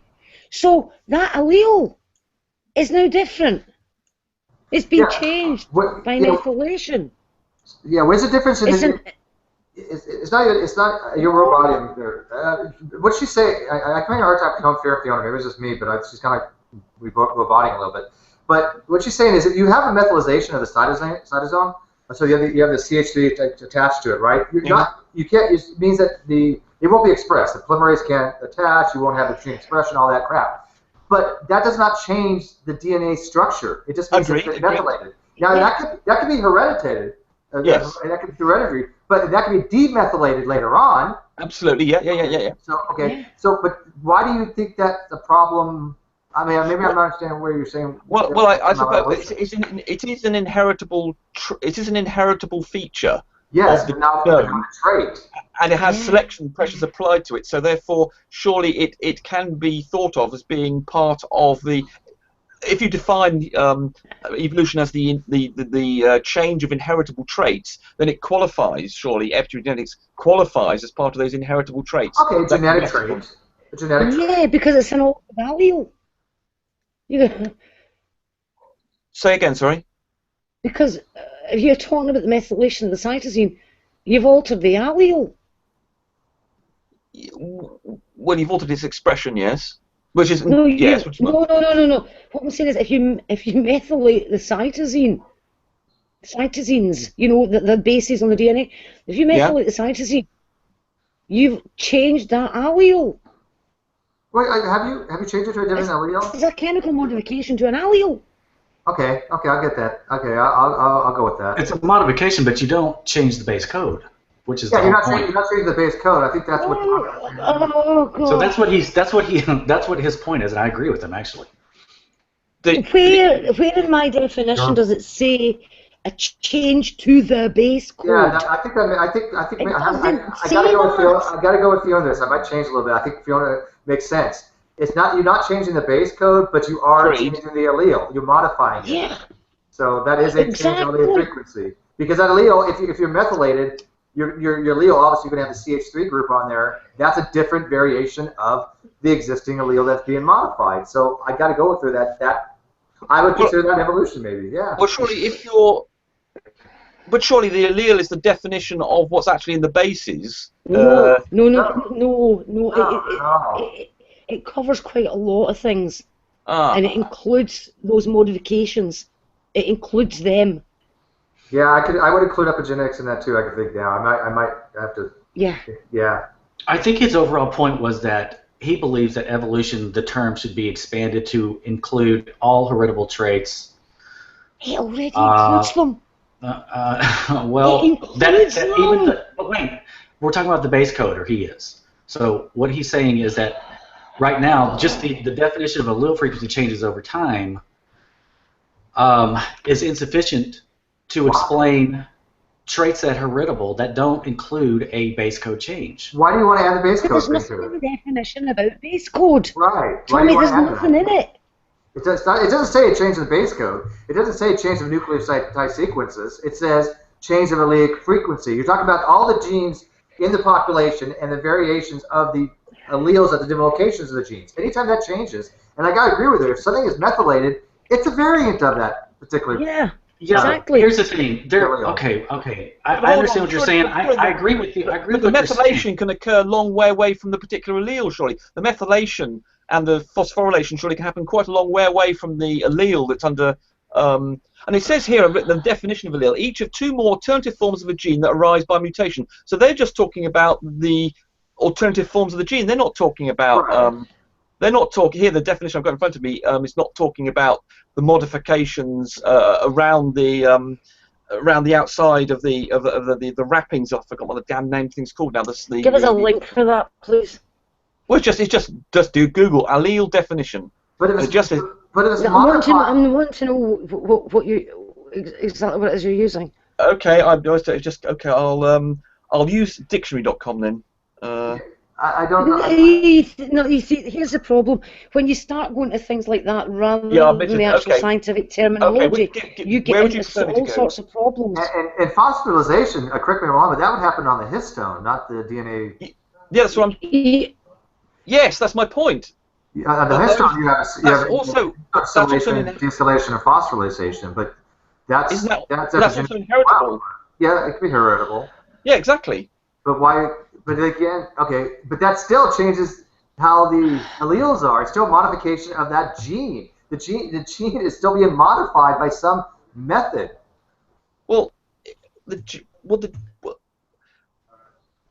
surely it's just the wrapping. I'm back 6 months. Rumpus, can we stop with this? Like... Okay, I'm ready to go. Let's go. Yeah, okay. Well, it's a bit involved and. Yeah, okay, but the point is that Tommy is basically denying that genes, he seems to be in denial that genes are changing and causing the morphological or physiological changes and things, and he's obsessed with this idea that there's a sort of, the phenotype is changing as a result of the environment, that genes are sort of susceptible to conditions and then make appropriate change. I think that was it, that the lizards, I think, they grow an extra leg or something, or extra foot. They go from 3-footed or 2-footed or something. No, it's a sickle valve. No, I don't. Or they get longer or something. I can't remember what they were. I mean, I'll agree with you that Tommy doesn't understand evolution. Let's move on. Yeah, they got a tighter grip, tighter bite pressure. That was it, right? Yes. But surely we can convince Tommy that genes are responsible for most of the things that happen simply by saying, okay, myelinase, there's a genetic change, like with the sickle cell. Here we have a genetic change, and that causes it to be able to digest things. There we have a change in the genes. It causes it to be able to do something new. That's selected so that it can carry on. I don't deny any of this. You're making this up. No, Tommy. No, Tommy. You're so wrong, Tommy. What's his name or her name? Tommy is proposing that every change is already there, possible, because God made it so. Switching genes on or off. That is basically what he says. No, I'm not. So hold on, but Tommy, you do deny evolution, don't you? Genetic evolution. Well, I'm confused now. Well, depends. How do you define it? Yeah, hang on, just clarify here, Coach Rumpus, because we've been down this road a billion times with Tommy, so I don't want to go down the same road we've already covered 1,000 other times before in other hangouts. Tommy accepts what we would call microevolution, or he calls microevolution.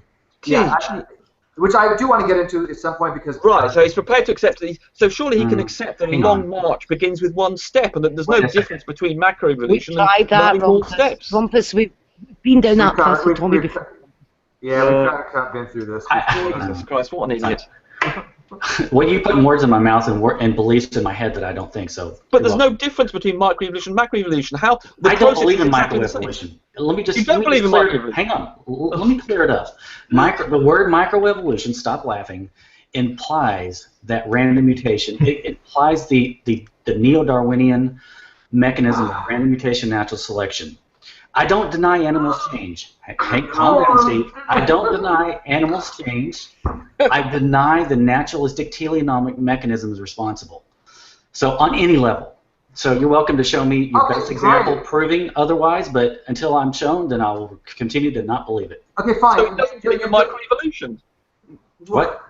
He doesn't really know what microevolution means. I don't believe, as it's just defined as an evolutionary mechanism, just like adaptation has a certain definition, microevolution implies the neo-Darwinian mechanism is in action. I don't buy it. I don't believe it. I've never seen one proven case of it. Okay, Rumpus, there you go. There you go. Yeah, I mean, but I don't deny animals change, and they may change a lot. I don't know. Because of magic. See, Tommy doesn't understand that all Darwin did was try. Where did Fiona go? Don't leave Fiona. All natural selection was a way to describe a teleonomic way of looking at something and saying, you know what? Yeah, this shit's designed. We get that. And the designer's nature. It's a teleonomic thing. He wants to assume, and by brute fact, that it's teleologic. Right. We don't accept that, and we don't accept this. There's a need for a teleologic when we have an explanation that's non-teleological. We can show a theonomic version of that explanation that works for us. But that's philosophy. You can't actually show it happening. We do show it. No. Come on, Tommy. We show it happening all the time. Okay? Where? In animals? Natural selection, adaptation, genetic drift, gene flow. These are all things that back in microevolution. No, but you can't prove any mutation is actually random. That's the problem. You're back in this random thing again. Don't go there. Well, that's what the theory is. No. We've already explained to you 1,000 times what the theory is. That variation causes a change in genetic diversity that can be acted upon by something, whether it's genetic drift or natural selection. Right. That's all it says. Okay. Of that definition or that explanation, the only part I would tease out of there and disagree with is the idea that random mutations arise and build bodies, or that adaptive traits can arise by a copying error that is inherently random. Do you agree? Can I just say, Tommy, you've got to ditch the random. I know. If I may, because I haven't been able. I haven't said anything. I mean, it's right down to an algorithm. I mean, you got genetic variations. The genetic variations happen as a result of mutations occurring over time. I mean, just like what Dr. Robertson said. I mean, some of them could be neutral or harmful, or or some might be beneficial. I mean, either or, it depends on the environmental pressures. If they're unfit, they're weeded out. But if they're fit, they get passed on. They build up over time, and that's basically evolution. It's a change in the little frequencies over time. So I mean, it's right down to an algorithm. As long as you could, as one can make predictions about it, and and measure this stuff, through like the natural selection and all that. I mean, there's no problem. I mean, the only thing is you have incredulity, and that's not good enough criticism, Tommy, to back up your case of creationism or anything else. No, it's more than that. But that's kind of a side issue. The real issue is that mutations don't build bodies, and that's the killer for your. No, it's not killer. That's incredulity. I mean, we've seen. No, actually, it's not, because we've seen experiments, of this occurring. We've seen it in nature. Where? So. Well, where? What's the name of that? Okay. Like for example, you ever heard of the North American tree frogs? Like actually I think it was the Cold's great tree frog, and another one I forgot the other name of that. But for all intents and purposes, they're almost identical, aside from genetic makeup and mating calls. Over time, there were some changes with regards to their chromosomes. I think in terms of like the differences of numbers, you know, they sort of diverged off. You're stammering. What's the mutation and what did it add? No, I'm actually not stammering. I'm trying to explain it to you. You're stammering. What was added? What body part? Shut your hillbilly mouth up, and I can explain it to you. Okay. Okay, go ahead. Okay. Spit it out. We're getting bored. Okay. Tommy, will you pack it in? Yeah, you're being a twat. Yeah. Tommy, can I say, this kind of bothers me a bit. My mother stammered and was teased for it most of her life. So when someone has a problem speaking, I get a little annoyed when they get picked on for it. You know, let Wolf, you know, get it out the way he needs to get it out. Everybody's had a chance to talk, and Wolf hasn't yet. So let's give Wolf some time to get it out there, Tommy. Yeah. So basically, you know, as I was saying, yeah. So at some point in the history, basically, a single group of larvae was born with, I believe, 4 sets of chromosomes, and these cannot breed with like normal tree frogs, and within a few generations, I think 3 or 4 at best, there were 2 species before there was 1. Now in this particular example, there was necessarily no gradual change in response to the environment, but a rapid, well, actually a sudden reproductive isolation, leading very quickly to new species. I mean, you know, that's speciation. That's an example. Well, in that, yeah, macroevolution, but. Yeah, the point is, as long as there are, you know, mutations that you can measure, that is evolution. So I really fail to see how incredulity can defeat that or support creationism. That's all I'm saying. I ask you for a mutation that adds a body part, and you give me that. I mean, well, that is speciation. I mean, if you don't like that. No. A single mutation is not going to add a body part. What you're doing is that you're asking what Nephilim tries to do. You guys are taking what's called Evo Devo and saying that give me an example of a mutation that creates a novel, entirely new body part out of nothing. You know what? That would disprove evolution. That doesn't work. Yeah. So what you guys are asking for does not work the way evolutionary works. And you're taking this out of the Nephilim playbook because he's taking it out of, I can't remember the book, but does not what is predicted. Yes, the eye started out as a light-sensitive patch, and over time, over millions of years, little cumulative parts got added by selection and mutation, and ultimately the eye was formed. And yeah, so it does actually happen that way, that mutations have to add structures over time. Otherwise, no, let Fiona talk. Stop right there, Tommy. Because here's your problem.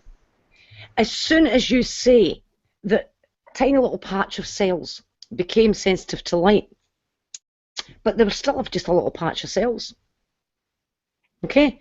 So Nephilim is certainly not going to agree that is a new anatomical feature. And if you go through all of the changes, stepwise, they end up with an eye. Nephilim will tell you that every single step was a modification of an existing feature. Bingo. Therefore, it doesn't count. Do you have any examples? Do you have any Will examples? you stop interrupting? Come on, Fiona. That's the issue. Can mutations build an eye? Wait. You're not understanding what she's saying, because she's telling you we've given examples, and then you, maybe not you specifically, but Nephilim in the same argument has told me, Jade, and Fiona that is not a new novel thing. That is an existing modification of something else. And I'm asking for an example. We're like all things modify. Tommy, example, the eye. I said eye. No, I'm asking for an example of one of these mutations that you claim are just a modification of the eye that don't actually build an eye. There's a couple genes that were. There's a couple genes that promote. It's because your theory can't explain it. Oh, sure it does. No, it actually absolutely does. Because I can't get a fucking word in edgeways. Oh, come on. Yeah, I mean, when you're not willing to listen, I mean, what's kind of the point, you know? Yeah. But you just interrupted me, Tommy. You just interrupted me, Tommy. Tommy, if something requires 10,000 steps, and you are looking for just one step, we're going to fail. We can't offer you that one step. What we can say is, here's the destination, here's the start, and there are going to be 1,000 steps. So you keep on asking for this one mutation that's going to cause it from not having an eye to having an eye. It doesn't exist, and we don't expect it to exist. I asked for cumulative eyes and all organs came to be by way of cumulative changes. Here's the thing: mutations have been shown to do all kinds of things in science. They change eye color and fur color. All that stuff is testable, observable, provable. I'm going to get this out yet, Tommy. They cause sickness. They cause disease. Sorry, Tommy. You all interrupted of this me. Is demonstrable. What is not demonstrable? You interrupted me, Tommy. Is that mutations do anything in regards to construction of body parts? Anything? Nothing. All right, hang on, Tommy, you're going to let me finish. Go ahead. Evolution progresses by the modification of existing body parts. That is what evolution is. The modification of existing body parts. Nobody has ever claimed it is anything else except you and Nephilim Free. You want to see a brand new anatomical feature pop up from nowhere, and you want a mutation for it. Nobody has ever claimed that's how evolution works. Okay. It works as the modification of existing features. Now, given that that is the case, and given that that is the claim that evolution makes, why would you then ask for something contrary to that to prove evolution? 7 words. And that's why that is why we cannot give you the example you ask for, because the example would disprove evolution, and because evolution actually happens. Because I don't give you the benefit of the doubt. I don't. No, Tommy, because listen, okay, I'll let you finish. I don't give you the benefit of the doubt that mutations created anything.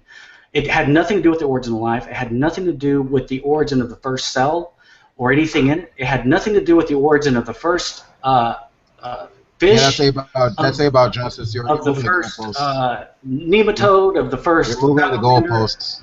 It has nothing to do with construction. I'm trying to finish. I gave you time to speak. Hang on. I don't give you the benefit of the doubt that anything in the whole family tree was created by mutation. The whole concept is flawed and stupid. Are you really? The stupid thing is you actually brought up abiogenesis when we're talking about evolution. You're moving the goalposts. Yeah, no, I said it didn't. You have to focus on the main thing before you switch over to something else. It doesn't create anything in the whole tree of life. Yeah, you're welcome to show me. No, you said it. You said that evolution didn't cause the first life. That's what you said. It's just a side issue. I know I did. I'm saying it didn't cause that, and it didn't cause anything else. So Tommy, you're abiogenesis. Abiogenesis. There we go. So you're talking about something different then. Yes, it's a side issue. Let's just concentrate on the evolution side before we get messed up with it. Notice they're not giving me any science to refute me. Excuse me, Tommy. I've just gone through this with you, and I've explained the very basics. Evolution is a modification of existing features. What is it you do not understand about? I want science, Fiona. I don't want an explanation. I want mutations. No, you're interrupting me again. 6 fingers. Did it again. 6 fingers are genetic as a result of an extra digit on your finger. It's a genetic finger. Duplication. I said new Duplication, features. my arse. Well, you don't think a new anatomical features. So another finger is not a new feature. Guys, it's not a new anatomical feature because fingers already existed. That's what they say. You guys are talking about that is what they right. Tommy, let Jade wants to ask you a few questions, but before she does... Actually, I kind of want to ask everyone a question, and I want to mention a couple of things. Ooh, we're having a storm. Anyway, if I disappear, we're having a storm. Okay, I want to ask this of the people on the panel and the people who are listening. Okay. I had a link that I've lost, unfortunately, and I've been trying to find it. This link went through human development going back to, I think, Australopithecus, I don't know. And what it did was it listed in changes in development of Homo sapiens, and it listed the genes involved in certain changes. For instance, we see things going from, like Homo erectus to Homo sapiens, and what is the specific change, and what gene was involved, or what gene we think was involved, because without like experimenting, like backward experimenting, like we're doing with chickens, you can't prove it at this point, and no ethics committee is going to allow that. So if anyone knows where that chart is, it was appearing. I found it on Facebook, and I've seen it some other places, but it was a few months ago, because this keeps being brought up, what's the gene for this? And this chart shows some of the work that's been done in showing how we've gone stepwise, and a particular gene that fits the change in a particular anatomical feature. Okay, so I wanted to just put that out there in case anyone knows where that chart is. But we do know this stuff. Okay, the second thing I wanted to point out is this link I've got here. Because one of the problems we have with what Tommy is saying and what Neffy is saying and everything is what Fiona and the Rumpus and Steve and everybody are trying to point out. You don't really see a brand new anatomical feature popping up. We see changes and variations in anatomical features. And for a long time, there was a problem in the whole fins to hands transition. First of all, they had the bones slightly wrong, but we now have a study. Let me show you what it says right here. It's modern genetics confirm ancient relationship between fins and hands. Paleontologists have documented the evolutionary adaptations necessary for ancient lobe-finned fish to transform pectoral fins used underwater into strong bony structures such as those of Tiktaalik. These enable these emerging tetrapods, animals with limbs, to crawl in shallow water or on land. But evolutionary biologists have wondered why the modern structure called the autopod, comprising wrists and fingers or ankles and toes, has no obvious morphological counterpart in the fins of living fishes.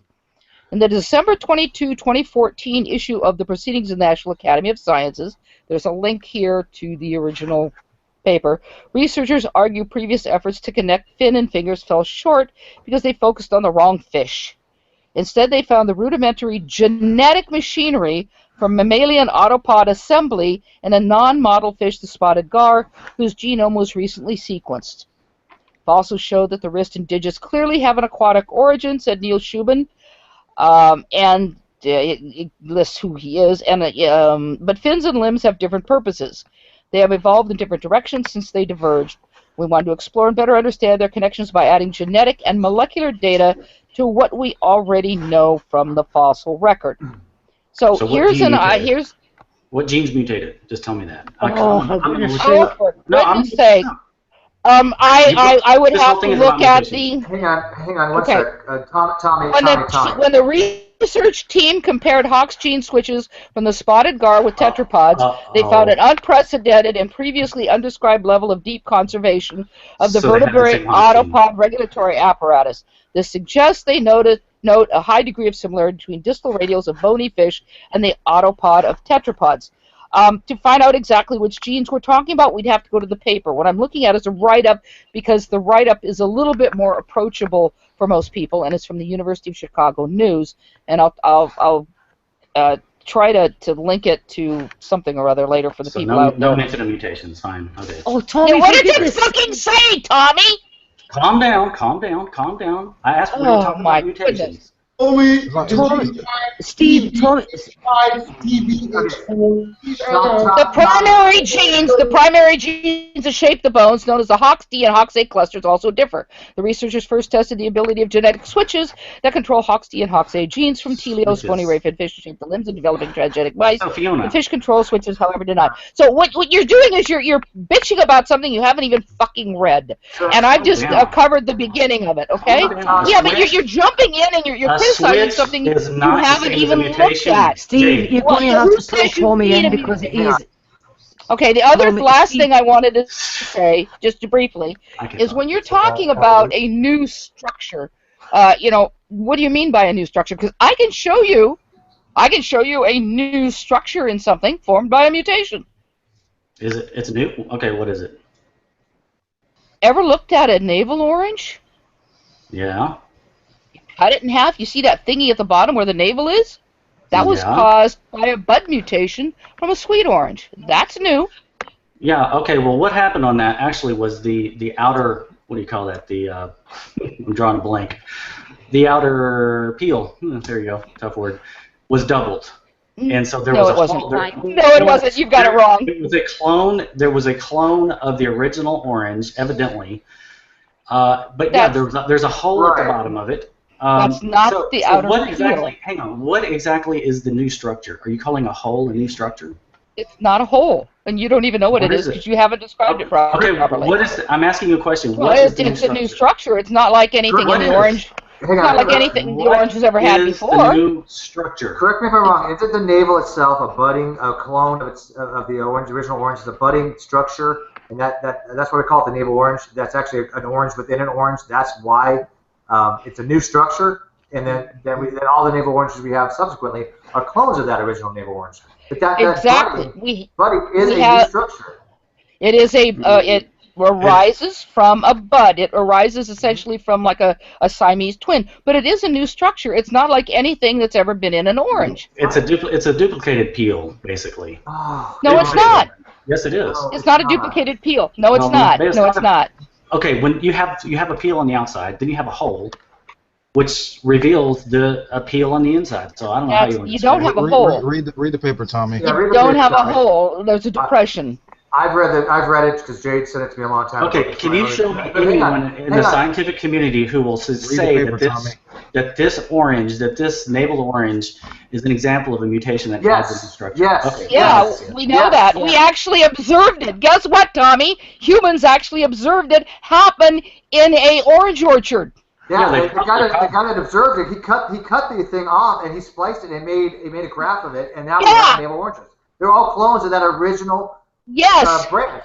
Yes. So I mean, yes, Tommy. We not only observed it, we could. I said a legitimate scientific source who will say this mutation caused a new structure. Yes. Okay. Show me. I'd like to see that. I'd like to read the source. She put give me a link to that source that says that. Read the paper. But what, Tommy?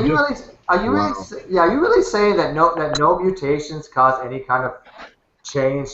Because that makes no sense to me. No, I never said that. So then, what did you tell us what you think a new structure means? Because there's no possible way in your way of talking that segmentation. A new structure, it's some new.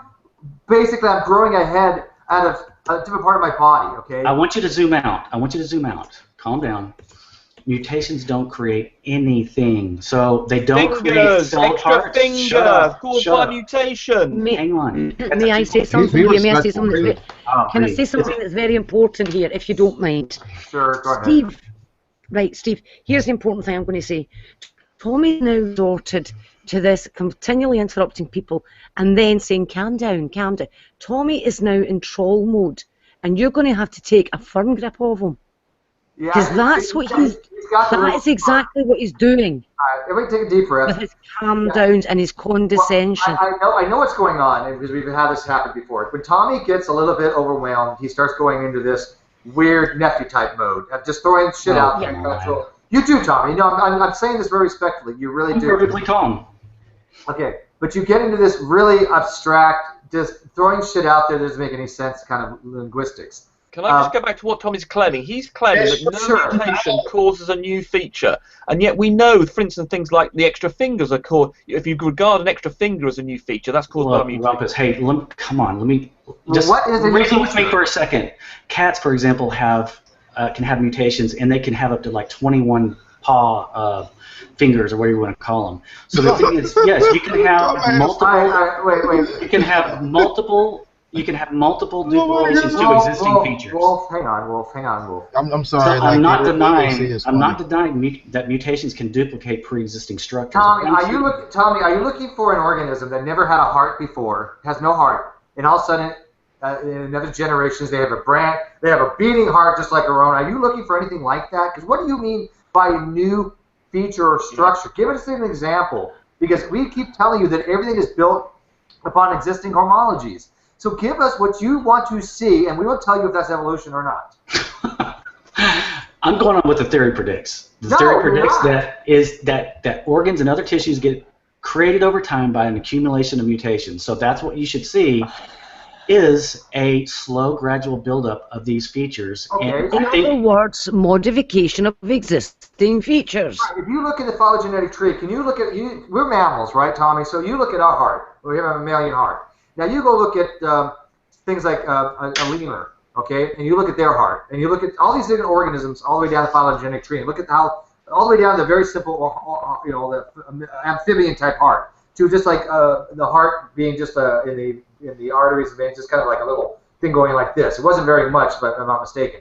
You can look back and see how these things have developed through the phylogenetic line. That's because it's building upon existing structures. That's what we expect to see. That's what evolution would predict, that things will change over time. That's why our heart is different than Let me ask Fiona a question. Hang on. Do you understand that, Tommy? Can I say something? Yeah, General. I kind of want Tommy to address that because that's what evolution I'd like to hear Tommy say what is a new structure, because at the moment everything's presented to him he's saying isn't new. Yeah, Right. exactly. This is what I've been trying to point out. Okay, Fiona. So what, It's basically, Tommy, for Tommy, please. This is always the argument. They ask for the new anatomical feature, and then they throw it out because it's a modification of an existing one, failing to realise the evolution is the modification of existing features. They are so wrong. They're not even wrong. They are potato. Basically, what is new? Basically, give us an example of something new. The flagellum. And that's what I was going to ask Fiona. Do you have a mutation that creates a flagellum or part of one? That's just a single example in a cell. Can you name any mutation that creates anything that has anything to do with the cell? Any structure within the cell? What kind of flagellum? Are you talking a eukaryotic flagellum or a prokaryotic flagellum? Take your pick. Well, I can talk about the eukaryotic flagellum, well, because that was you want these. It's not a mutation. It wants one It's mutation. endosymbiosis. It's endosymbiosis. It's not a mutation. So everything has to be a mutation for you? No, you do realize where a mitochondria came from, right? Or a chloroplast. Jade, what he's asking for is a single mutation. A single mutation. I'm not sure he's asking for a single one, is he? Well, he did actually say what is the mutation. It doesn't mean surely to go from no flagellum to flagellum. He thinks it's one mutation. I can't even. Tommy's not that stupid. Take your pick. Surely. Take your pick. However many you want. Okay, Tommy, wait. Are you suggesting, and I'm going to let Jay finish on this, but you suggested you have like a prokaryote that all of a sudden doesn't have any kind of mobility. Then in a generation, the next generation has a flagellum, but produced by 40 and 50 unique proteins. Because the bacterial flagellum requires about 40 to 50 proteins, right? So you say that in evolution it would predict that these 40 and 50 proteins would just be automatically mutated and into single generations produced? No, I didn't say that. I didn't think he was, yeah. However many mutations you want or need, I don't care. Just take your pick and just give me your example or your evidence. But it doesn't have to be a mutation. That's the problem. Whether it's the flagellum or anything else in the body, it's always hesitation. I can tell you this. I don't have the research in front of me, but I know from Kitzmiller versus Dover, when Behe had brought this up, and he had said there was irreducible complexity of the bacterial flagellum, and that the 50 proteins didn't have a function prior to that, they reeled out literally caseloads of studies and brought it in. This is how this protein came to be. This is how this protein came to be. This is how this protein relates to here. And he was like, oh, I wasn't aware of those things. Yeah, exactly. And the other thing I'd like to bring up here is something that ties this in with another friend of ours. We went on and on and on for quite some time about ATP synthase and how you get a rotation of those protein subunits in the membrane. And when they look at the DNA similarities in encoding for those proteins and also the proteins that allow rotation of the flagellum, they're very similar. So now the argument is, looking at the way all this came about, you've also got to remember the type 3 secretory system, which is basically the structure of the flagellar motor, but without the flagellum attached. And it's the chicken and egg situation. They think that the type 3 secretory system, they've suggested now, evolved from the flagellum and not the other way around. But then there's the ATP synthase business. And now they're beginning to think that because the proton pump works by rotating that protein complex in the membrane, and with the stator protein, etc., that it's actually somehow, somewhere, it's a common ancestor for the flagellum and the type 3 secretory system.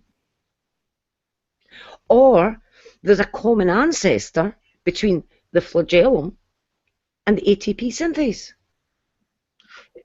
Is Tommy saying that if we were able to present to him all the mutations that were required to go from not having a flagellum to having a flagellum, he would then accept the process of genetic mutation with natural selection. Is he saying that?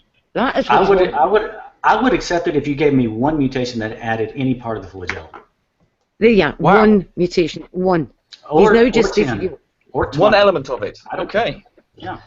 So And that's true of that's true of any structure, any organ, anything in any body across the whole biosphere.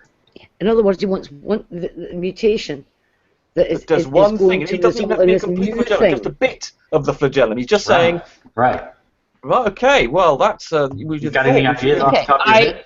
I can't help with the flagellum, but he was talking about the eye earlier, and I can't come up with the exact mutation at the moment, but I would suggest that you check the studies done on Drosophila, because they have the genes that show how the eye development and how you can change like a compound eye to a simple eye.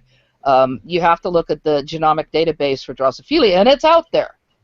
Yeah, that was for the Hox genes, but I thought they did for the eye spots. They did the research on flatworms.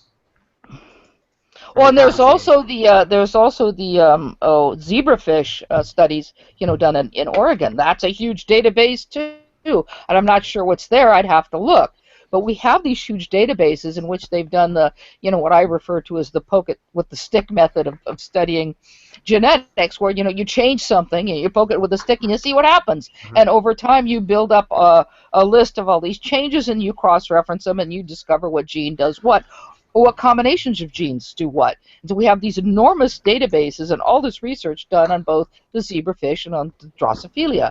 Tommy, and you can look there. It's open to everybody to look at. You can just go look at the I'll database. just wait for you to bring back the you evidence. demand that we actually have this Oh, you're not going to do any work. Okay.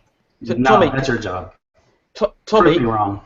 Tommy, is it when you say you're prepared to accept that if any mutation comes up with a new feature, even something as small as the component part of the flagellum rotor or something, are you saying you want to actually see it happen in the lab, go from not being there to being there, or are you prepared to accept historically that we can say, look, there it wasn't in this in a predecessor or something that didn't have a flagellum, and say, look, there's the mutation. We can show that that is a definitely can happen as a result of the biochemistry of genes and translation and error.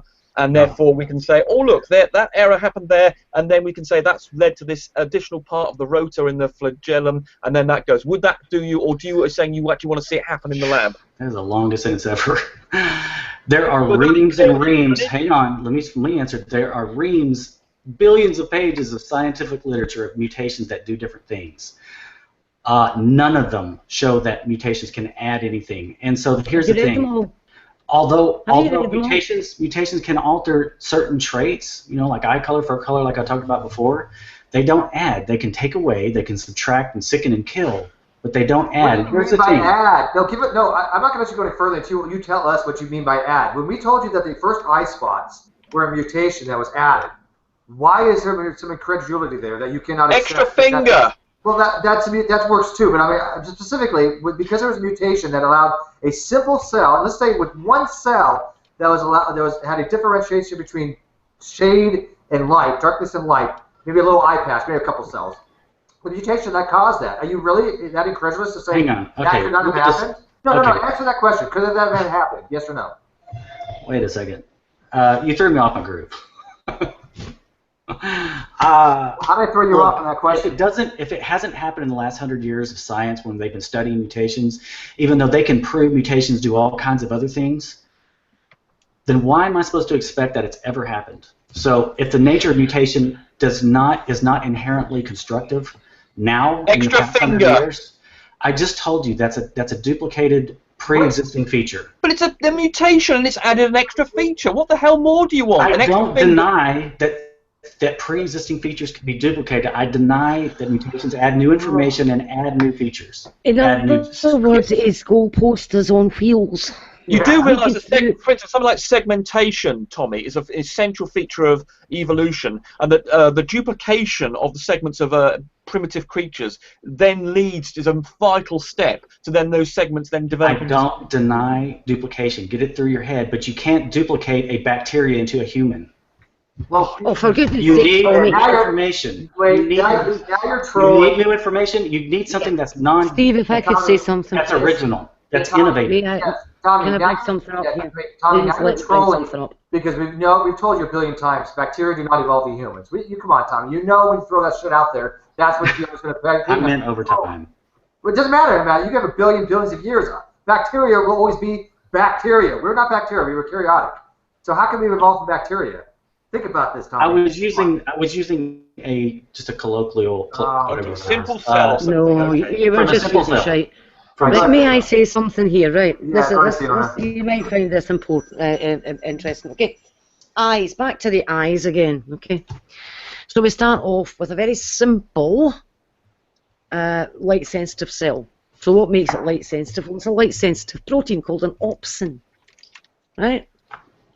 Now, if you go back far enough, you will actually find that the opsins, when you look at the DNA sequences, they are very similar to the bacterial rhodopsins, i.e. the pigment that you find in bacteria that is photosensitive.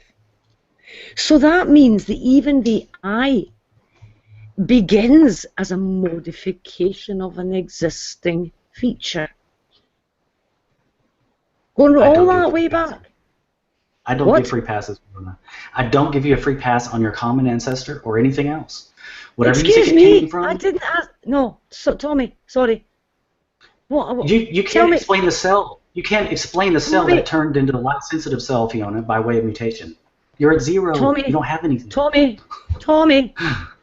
I have just pointed out to you that even bacteria have got this protein that is photosensitive. It's a protein molecule and it's photosensitive, right? Now, vision, etc., relies on photosensitive cells. The cells are photosensitive because they contain photosensitive proteins. Bacteria have photosensitive proteins. Now, I'm not asking you to give me a pass. I am telling you that you can go and look this up. Look up photosynthetic bacteria. Photosynthesis relies on sensitivity to light. A protein being sensitive to light. But when light hits it, it causes a change. That's what I don't give free passes for proteins either. Don't interrupt me. Fiona, don't interrupt me again, Tommy. Free passes on proteins either. You don't have to give a free pass. You ask for evidence. She's giving I'm not asking you to give me anything. You don't have Go and look it up. And I just posted Go and something. look it up, Tommy.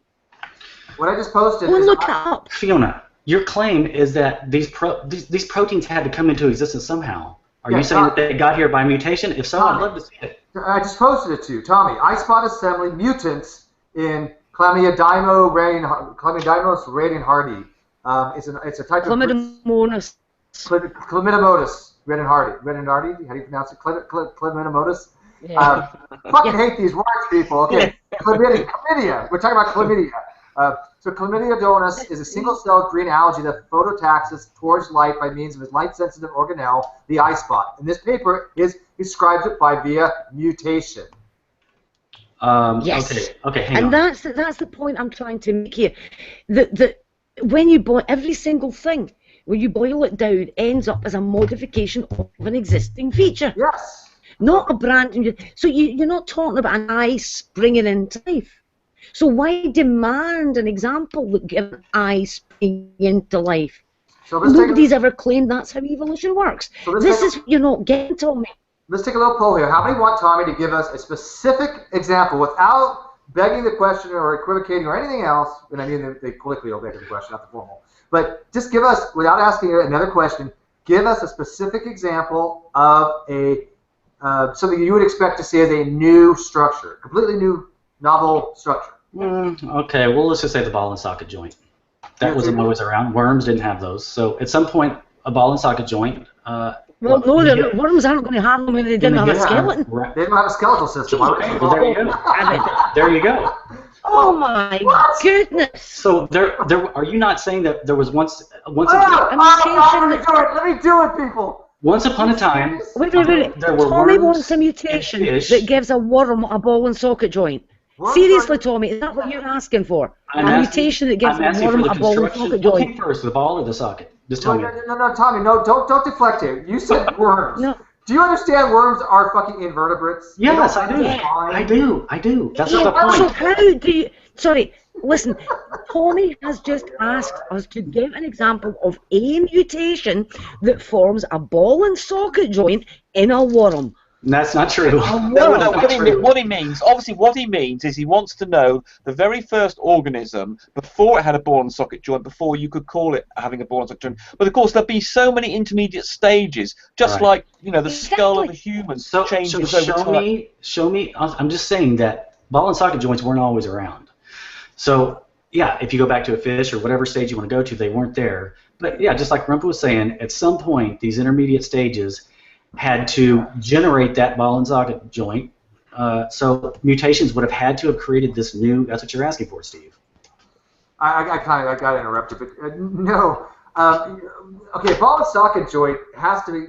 We have one, okay, but it did not come out all at the same time. It came out over a period of successful generations that had a little type of system that was very similar to our own, but not as efficient. These are by mutations. It doesn't come from a worm. I didn't say that. I didn't imply that. I didn't try to imply I still don't know what you mean by new feature, because the ball and socket still came from a structural system. You're not going to see it in a single generation. Hey, you have your radial bone or your humerus, what the fuck the bones are, and then you have clavicle, and then all of a sudden in a single generation you're going to have a ball and socket. That's not what the evolution would predict, though. So which came first? Did the ball or the socket come first? Things developed, co-evolved. Oh, that's convenient. That's how almost everything is. Everything is a symbiotic relationship with everything else. That's like asking what sex came first. No, yeah, exactly. That's stupid. Tommy, all you're doing now is... Tommy, all you're doing now is trolling. Yeah, trolling. Seriously, you're trolling. You understand these things evolve at the same time. Things like our... Steve, you might not know this. What? Steve, you might not know this, but Tommy actually made a post once where he admitted that he... Yeah, Tommy, you're laughing because you know where I'm going with this. I don't know where you're going. Where he admitted... Oh, you do. Where Tommy admitted in the post that he likes to go into these atheist hangouts and ask these questions because he enjoys trolling them. But it's funny. That is what he posted. That is what he claimed. What's funny is it doesn't show us to be bad. It shows Tommy that he doesn't understand how male and female sex is. It doesn't understand that worms don't have a skeleton. Tommy, this is not doing you any good, my friend. It's a legitimate question. What's wrong with asking what came first, the ball or the socket? What's wrong with that? Right. Well, trolling. For instance, you can imagine. I'm thinking of a fish here. That obviously, if you start off with something like a fish, which obviously has a spine. Now that doesn't need a ball and socket, but presumably there's some flexibility in the in between the discs, in the disc and between the vertebrae. Now you can imagine the discs turning into the sort of lubricating thing in the middle of your joint, and the two discs vertebrae either side changing shape gradually. But you're asking us a very difficult question in terms of you're asking to provide the history and the fossil record of this actually happening. And I know you're stupid, but you must realise that that's an impossible thing to do, given the fact that we only get very infrequent fossils, and to actually detail that genetic change by genetic change to find a creature that has a sort of half ball socket joint to one that's got 3/4 of a ball socket joint to 9/8 and 8/9 of a ball socket joint. That's going to have happened, but you know that because of that, when it did invent it, obviously then being duplicated, you must realise in your head that in terms of a fossil record, we're never going to find, and therefore we can't give you an exact explanation, and we probably never will be able to. The head, the leg bone's connected to the thigh bone. All of this stuff is interrelated and requires each other. It's Behe's mousetrap all over again, and it happens all throughout the body. And let me just read something from the Blind Watchmaker real quick, talking about the eyes. He says, "Yeah, and Behe had common descent." Assume he says that 1,000 steps are needed to evolve the eye from nothing. That means a sequence of 1,000 genetic changes were needed to transform a bare patch of skin into an eye. So he's giving the eye 1,000 genetic accidental alterations to be formed over millions of years. So if that's the case, if the eye formed that way, then the liver probably formed that way, and the ball and socket probably formed that way. The problem is you've got the body is full of interconnected, chicken and the egg problems that you need this for that to function right, and need that for this to function right. And so the whole thing falls apart, not only because of a lack of fossil evidence, but it just doesn't work logically. Tommy, the only people that bring up this chicken and egg stuff are people that don't understand how evolution works. I mean, I hear this often, this chicken and egg stuff, except for a few people. There are people like Safadi who has a chicken and egg problem. He's talking about DNA and proteins being produced and how we, the whole RNA world hypothesis. I understand what he's saying by means by chicken and egg. He's been demonstrated that it's not a problem. There's no such problem there because RNA can do other things. But you're saying that these things cannot. You're really thinking that one thing had to come before the other, and nobody's saying that that's how it works, Tommy. Well, they work together as a functional unit. I mean, maybe they arose together as a functional unit. Yeah, you know what coevolution is? Have you thought of that? When you got honeybees and flowers, they kind of had to come to go together because of the pollination. Or even on our gut, our flora and fauna in our gut, we have a symbiotic relationship with them. With these fucking things, we have thousands of bacteria in our stomach, all over the place, like thousands of different types of bacteria. These are symbiotic things that have co-developed with us. If not, we probably wouldn't be here, obviously, because we. But look, it stretches the imagination. If you have a body part that's added, it's not just the bone, but you've got muscles and tendons and billions of capillaries. All this stuff has to be added at the same time. Features. Okay, may I? Yes, please? Jay, go ahead and Jay, go ahead. 1 second for you there. He's running Neffy's argument, and all Neffy's, what they don't understand. It's not Neffy's argument. And it's okay. First of all, go ahead. You're asking a question that can't be answered simply. You're asking where the ball and socket joint came from, and since none of us are experts in the evolution of limbs, which is something, by the way, that I'm fascinated by and have done a lot of reading on, we can't just toss off the answer that you want. However, while this discussion has been going on, I've been looking at this, and I've been looking at various fossils. And if you give me a couple days, I could show you how the ball and socket joint came about. Because all we have to do is look at early fishes, and we trace them up, and you can see how the limb moves from a fish-type limb to a more ball and socket type limb. As it moves, it takes the tendons and the muscles and the ligaments with it. Wow. A ball and socket joint didn't just pop out of nowhere. It came from a different type of joint, and the joint gradually moved because it was useful. And we have generally concluded that vertebrates have come from lobe-finned fishes. However, fishes have also evolved to have more complicated limbs and modes of locomotion. And I haven't found a skeleton yet, but I'm looking. How many people here are familiar with the spotted handfish? Some of you may have seen those videos of it walking along the ocean floor.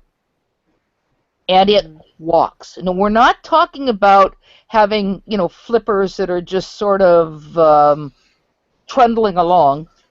We're talking about an actual walking motion.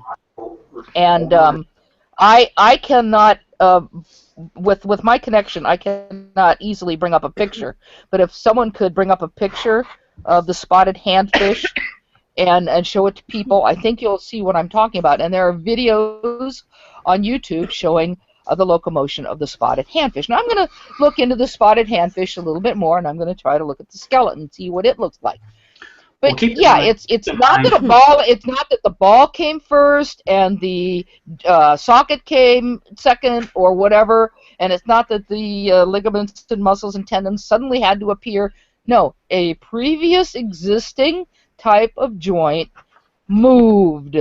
As it moved over time, okay, look, everything came with it. Your comparative morphology, at best, is circumstantial. It's certainly not scientific. It's a guess. You don't know where Tommy, don't wait. Tommy, I'm not going to let you determine what science is or not. You're not a scientist. Yes. I am the authority. Okay.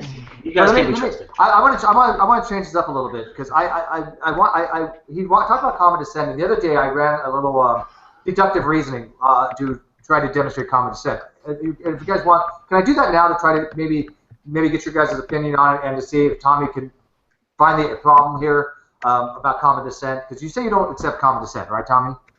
Well, to some degree, of course, yeah, I do. Okay, to some degree. You agree that you and your cousin has a common ancestry to a grandparent. Okay. So do you agree that speciation occurs?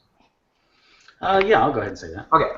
So you have an ancestral population here, and you have it branched out and it goes to daughter populations. Mm-hmm. You say that's fine, correct? Mm-hmm. We agree. Okay. So now these two populations share a common ancestry to this one. Okay. Now this one had to share a common ancestry between another daughter population and another ancestral population, correct? Mm-hmm. Okay. Mm-hmm. So that ancestral population had to go be relationship to another daughter population to share common ancestry to another ancestral population. Where did that chain stop? Where does the chain stop? Yeah, because that chain is what we go through all the way back to the first domain. Because you never stop. We can always say it has a common descent by speciation to another ancestral population. Okay, I'll answer your question. Okay. I don't disagree necessarily with what you're saying. The only difference is you're looking at it from the ground up, moving upwards. Common descent starting from one level, and we're diversifying, splitting up, going outwards, getting more complex, possibly more smarter, whatever. I'm looking at it from a top-down perspective, so I'm not denying speciation. I just think things are going like this. They're diversifying outwards, but they're not getting more complex. They're not generating new features. They're not adding information. Mutations are killing, causing extinction, sickness, disease, and there's no evidence that. Okay. That doesn't answer my question, though. It has nothing to do with what I'm saying. I'm talking about common descent now. I'm not talking about. You asked me where it stops. I'm saying. No. You're not listening to me here. Okay. Where does the common ancestry stop? If everything has a speciation event that can be traced back to a common ancestor, and that common ancestor must be related to another species from a prior speciation event, well, and you keep going backwards and backwards and backwards and backwards and backwards. What in your mind is the line of demarcation there to say at this point we no longer have common ancestry? Well, I mean, that little statement you kind of had woven in there that if this organism had to have a common ancestor, had to share a common ancestor, well, I think, obviously, as a Christian creationist, I don't believe that organisms arose that way. I'm asking you about science, man. I'm asking you about where in biology. Okay, well, I don't buy that version of science. I understand your question. I'm not saying you're welcome to believe that. I just don't see it that way. But it's not a belief. It's deductive reasoning. I don't look. For example, with humanity, I think humanity, just like dogs and just like elephants, just like cats, we can probably have differences in our appearance in a lot of different ways. Our traits can vary widely: tall, short, fat, big, different colors, etc. But that's not any indication that we have a non-human or primate sort of relative, or that primate relative had a rodent type relative common ancestor. So you're welcome to believe that the boundaries are breakable, but I think there are actual boundaries set in nature that can't be crossed. You're self-imposing them. You're just throwing them out there. And I'm telling you, you've not given a reason why in evolutionary biology there's some arbitrary limit of where speciation no longer takes place. Because there's no evidence that an allele frequency change over time can morph a rat into, or a rodent into a human or anything other than a rodent. That's not what I'm saying. That's not what I'm saying at all. And that's not. I'm giving you the reason. I'm giving you the reason because I've seen no evidence. You've got to tell me where the break is. Look, I have two species. I have two species. Daughter populations. I have an ancestral population. Okay. Those had to come from that ancestral population. I move that over. I say now that population is related to this one that was branched, and it's related to this ancestral population. I move it over. I say that was related to this daughter population, related to this ancestral. I can go back in, as far back as I want to go.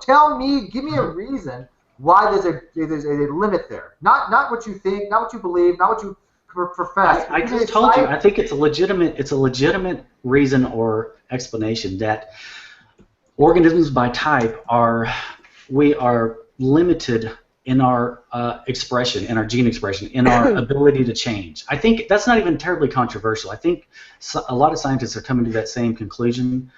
But I don't think there's any evidence or enough evidence to suggest that an allele frequency change or mutations can make those drastic modifications to bodies.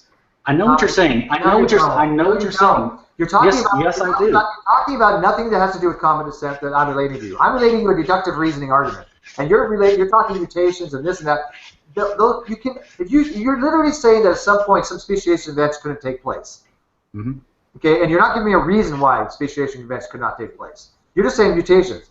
That doesn't tell me anything. Tell me why at a certain point that these speciation events would go back and then try to start from somewhere. And to say, go from there, now we're going this way. Obviously, again, like I told you, I think we're going downhill compared to uphill. I have a different perspective from you. And I acknowledge that that perspective is different. So I think we started out as certain kinds, and I think we've diversified from there. So I don't know what to tell you. I mean, theoretically, if it were true that there was a valid mechanism to make that happen so that starting out at a one-cell creature, it could diversify into what we see all around us, if that was legitimate, then yeah, I mean, and if we had that much time, I could see how you could hold that belief or whatever, that science or whatever. I'm not saying what you're saying is incorrect. It may make perfect sense if indeed nature responds and acts and is the way you're saying. Then stop calling it a belief, because it's not belief, it's knowledge. It's scientific evidence. That's knowledge. You try to diminish these things by saying they're just beliefs. They're not beliefs. These are established facts of science. Don't call them beliefs when they're not beliefs. If belief has justification and truth and has facts, it's no longer a belief. We just got through the conversation about, not to go back to it, but mutations' inability to create anything. So it is ultimately a belief that nature could do it. Nature did it when there is actually no evidence that it can. Well, according to what you're talking about, a different straw man version of evolution than what we're talking about. Does anyone else want to weigh into what I'm saying about a simple deductive reasoning? That we can go back as far as we could possibly go back. There's no reason why we can't go back all the way to the first domain. I agree with your thought experiment. Okay. Yeah, I'm not disagreeing with it. I'm just saying I don't believe that. Yeah, no, and I understand you don't. But logically, there's nothing conceptually wrong with that. And just to say that you don't want to accept it is incredulity, because we have facts to evidence and why these things do have speciation events. What species? The molecular clock that I think you had talked about earlier. The molecular clock tells us when these speciation events occurred, and we can use the molecular clock to go back in Haplorini, in Catarrhini. We can show them when these major transitions, diversifications of species took place because of the molecular clock. That's science. When you actually look at the actual data, like let's just take wolves. You know, dogs, modern day dogs are descended from wolves, but the further you get away from the kind or the original prototype, it seems like the more diseases get introduced, the less healthy the genomes are. Hold on, Tommy. That's due to inbreeding. It doesn't matter what it is. I'm just saying the further you get away from the prototype, the less healthy and less fit they actually get. So it kind of is the inverse of what Steve was suggesting. That it could just go on indefinitely. I will kind of agree with you a little bit, and I'll let Darwin Isaiah go. But your model is basically these models of barren homology of kinds that they produce. There's this linear thing, and also they start branching out. Okay, so you have a dog, it starts branching out. You have a cow, it starts branching out. There is no, and I'm telling you, zero scientific evidence to support that model. Matter of fact, everything is opposite that. No evidence supports that type of model, that type of phylogeny, those weird types of phylogenetic bushes that is created out of nothing and then address what I said though, that the further away you get away from the prototype wild type. There is no prototype. There's no such thing as a prototype. The wolf or the fox or whatever it is. What prototype? If it's domesticated, whether it be well, let's just stick with the dog. Okay.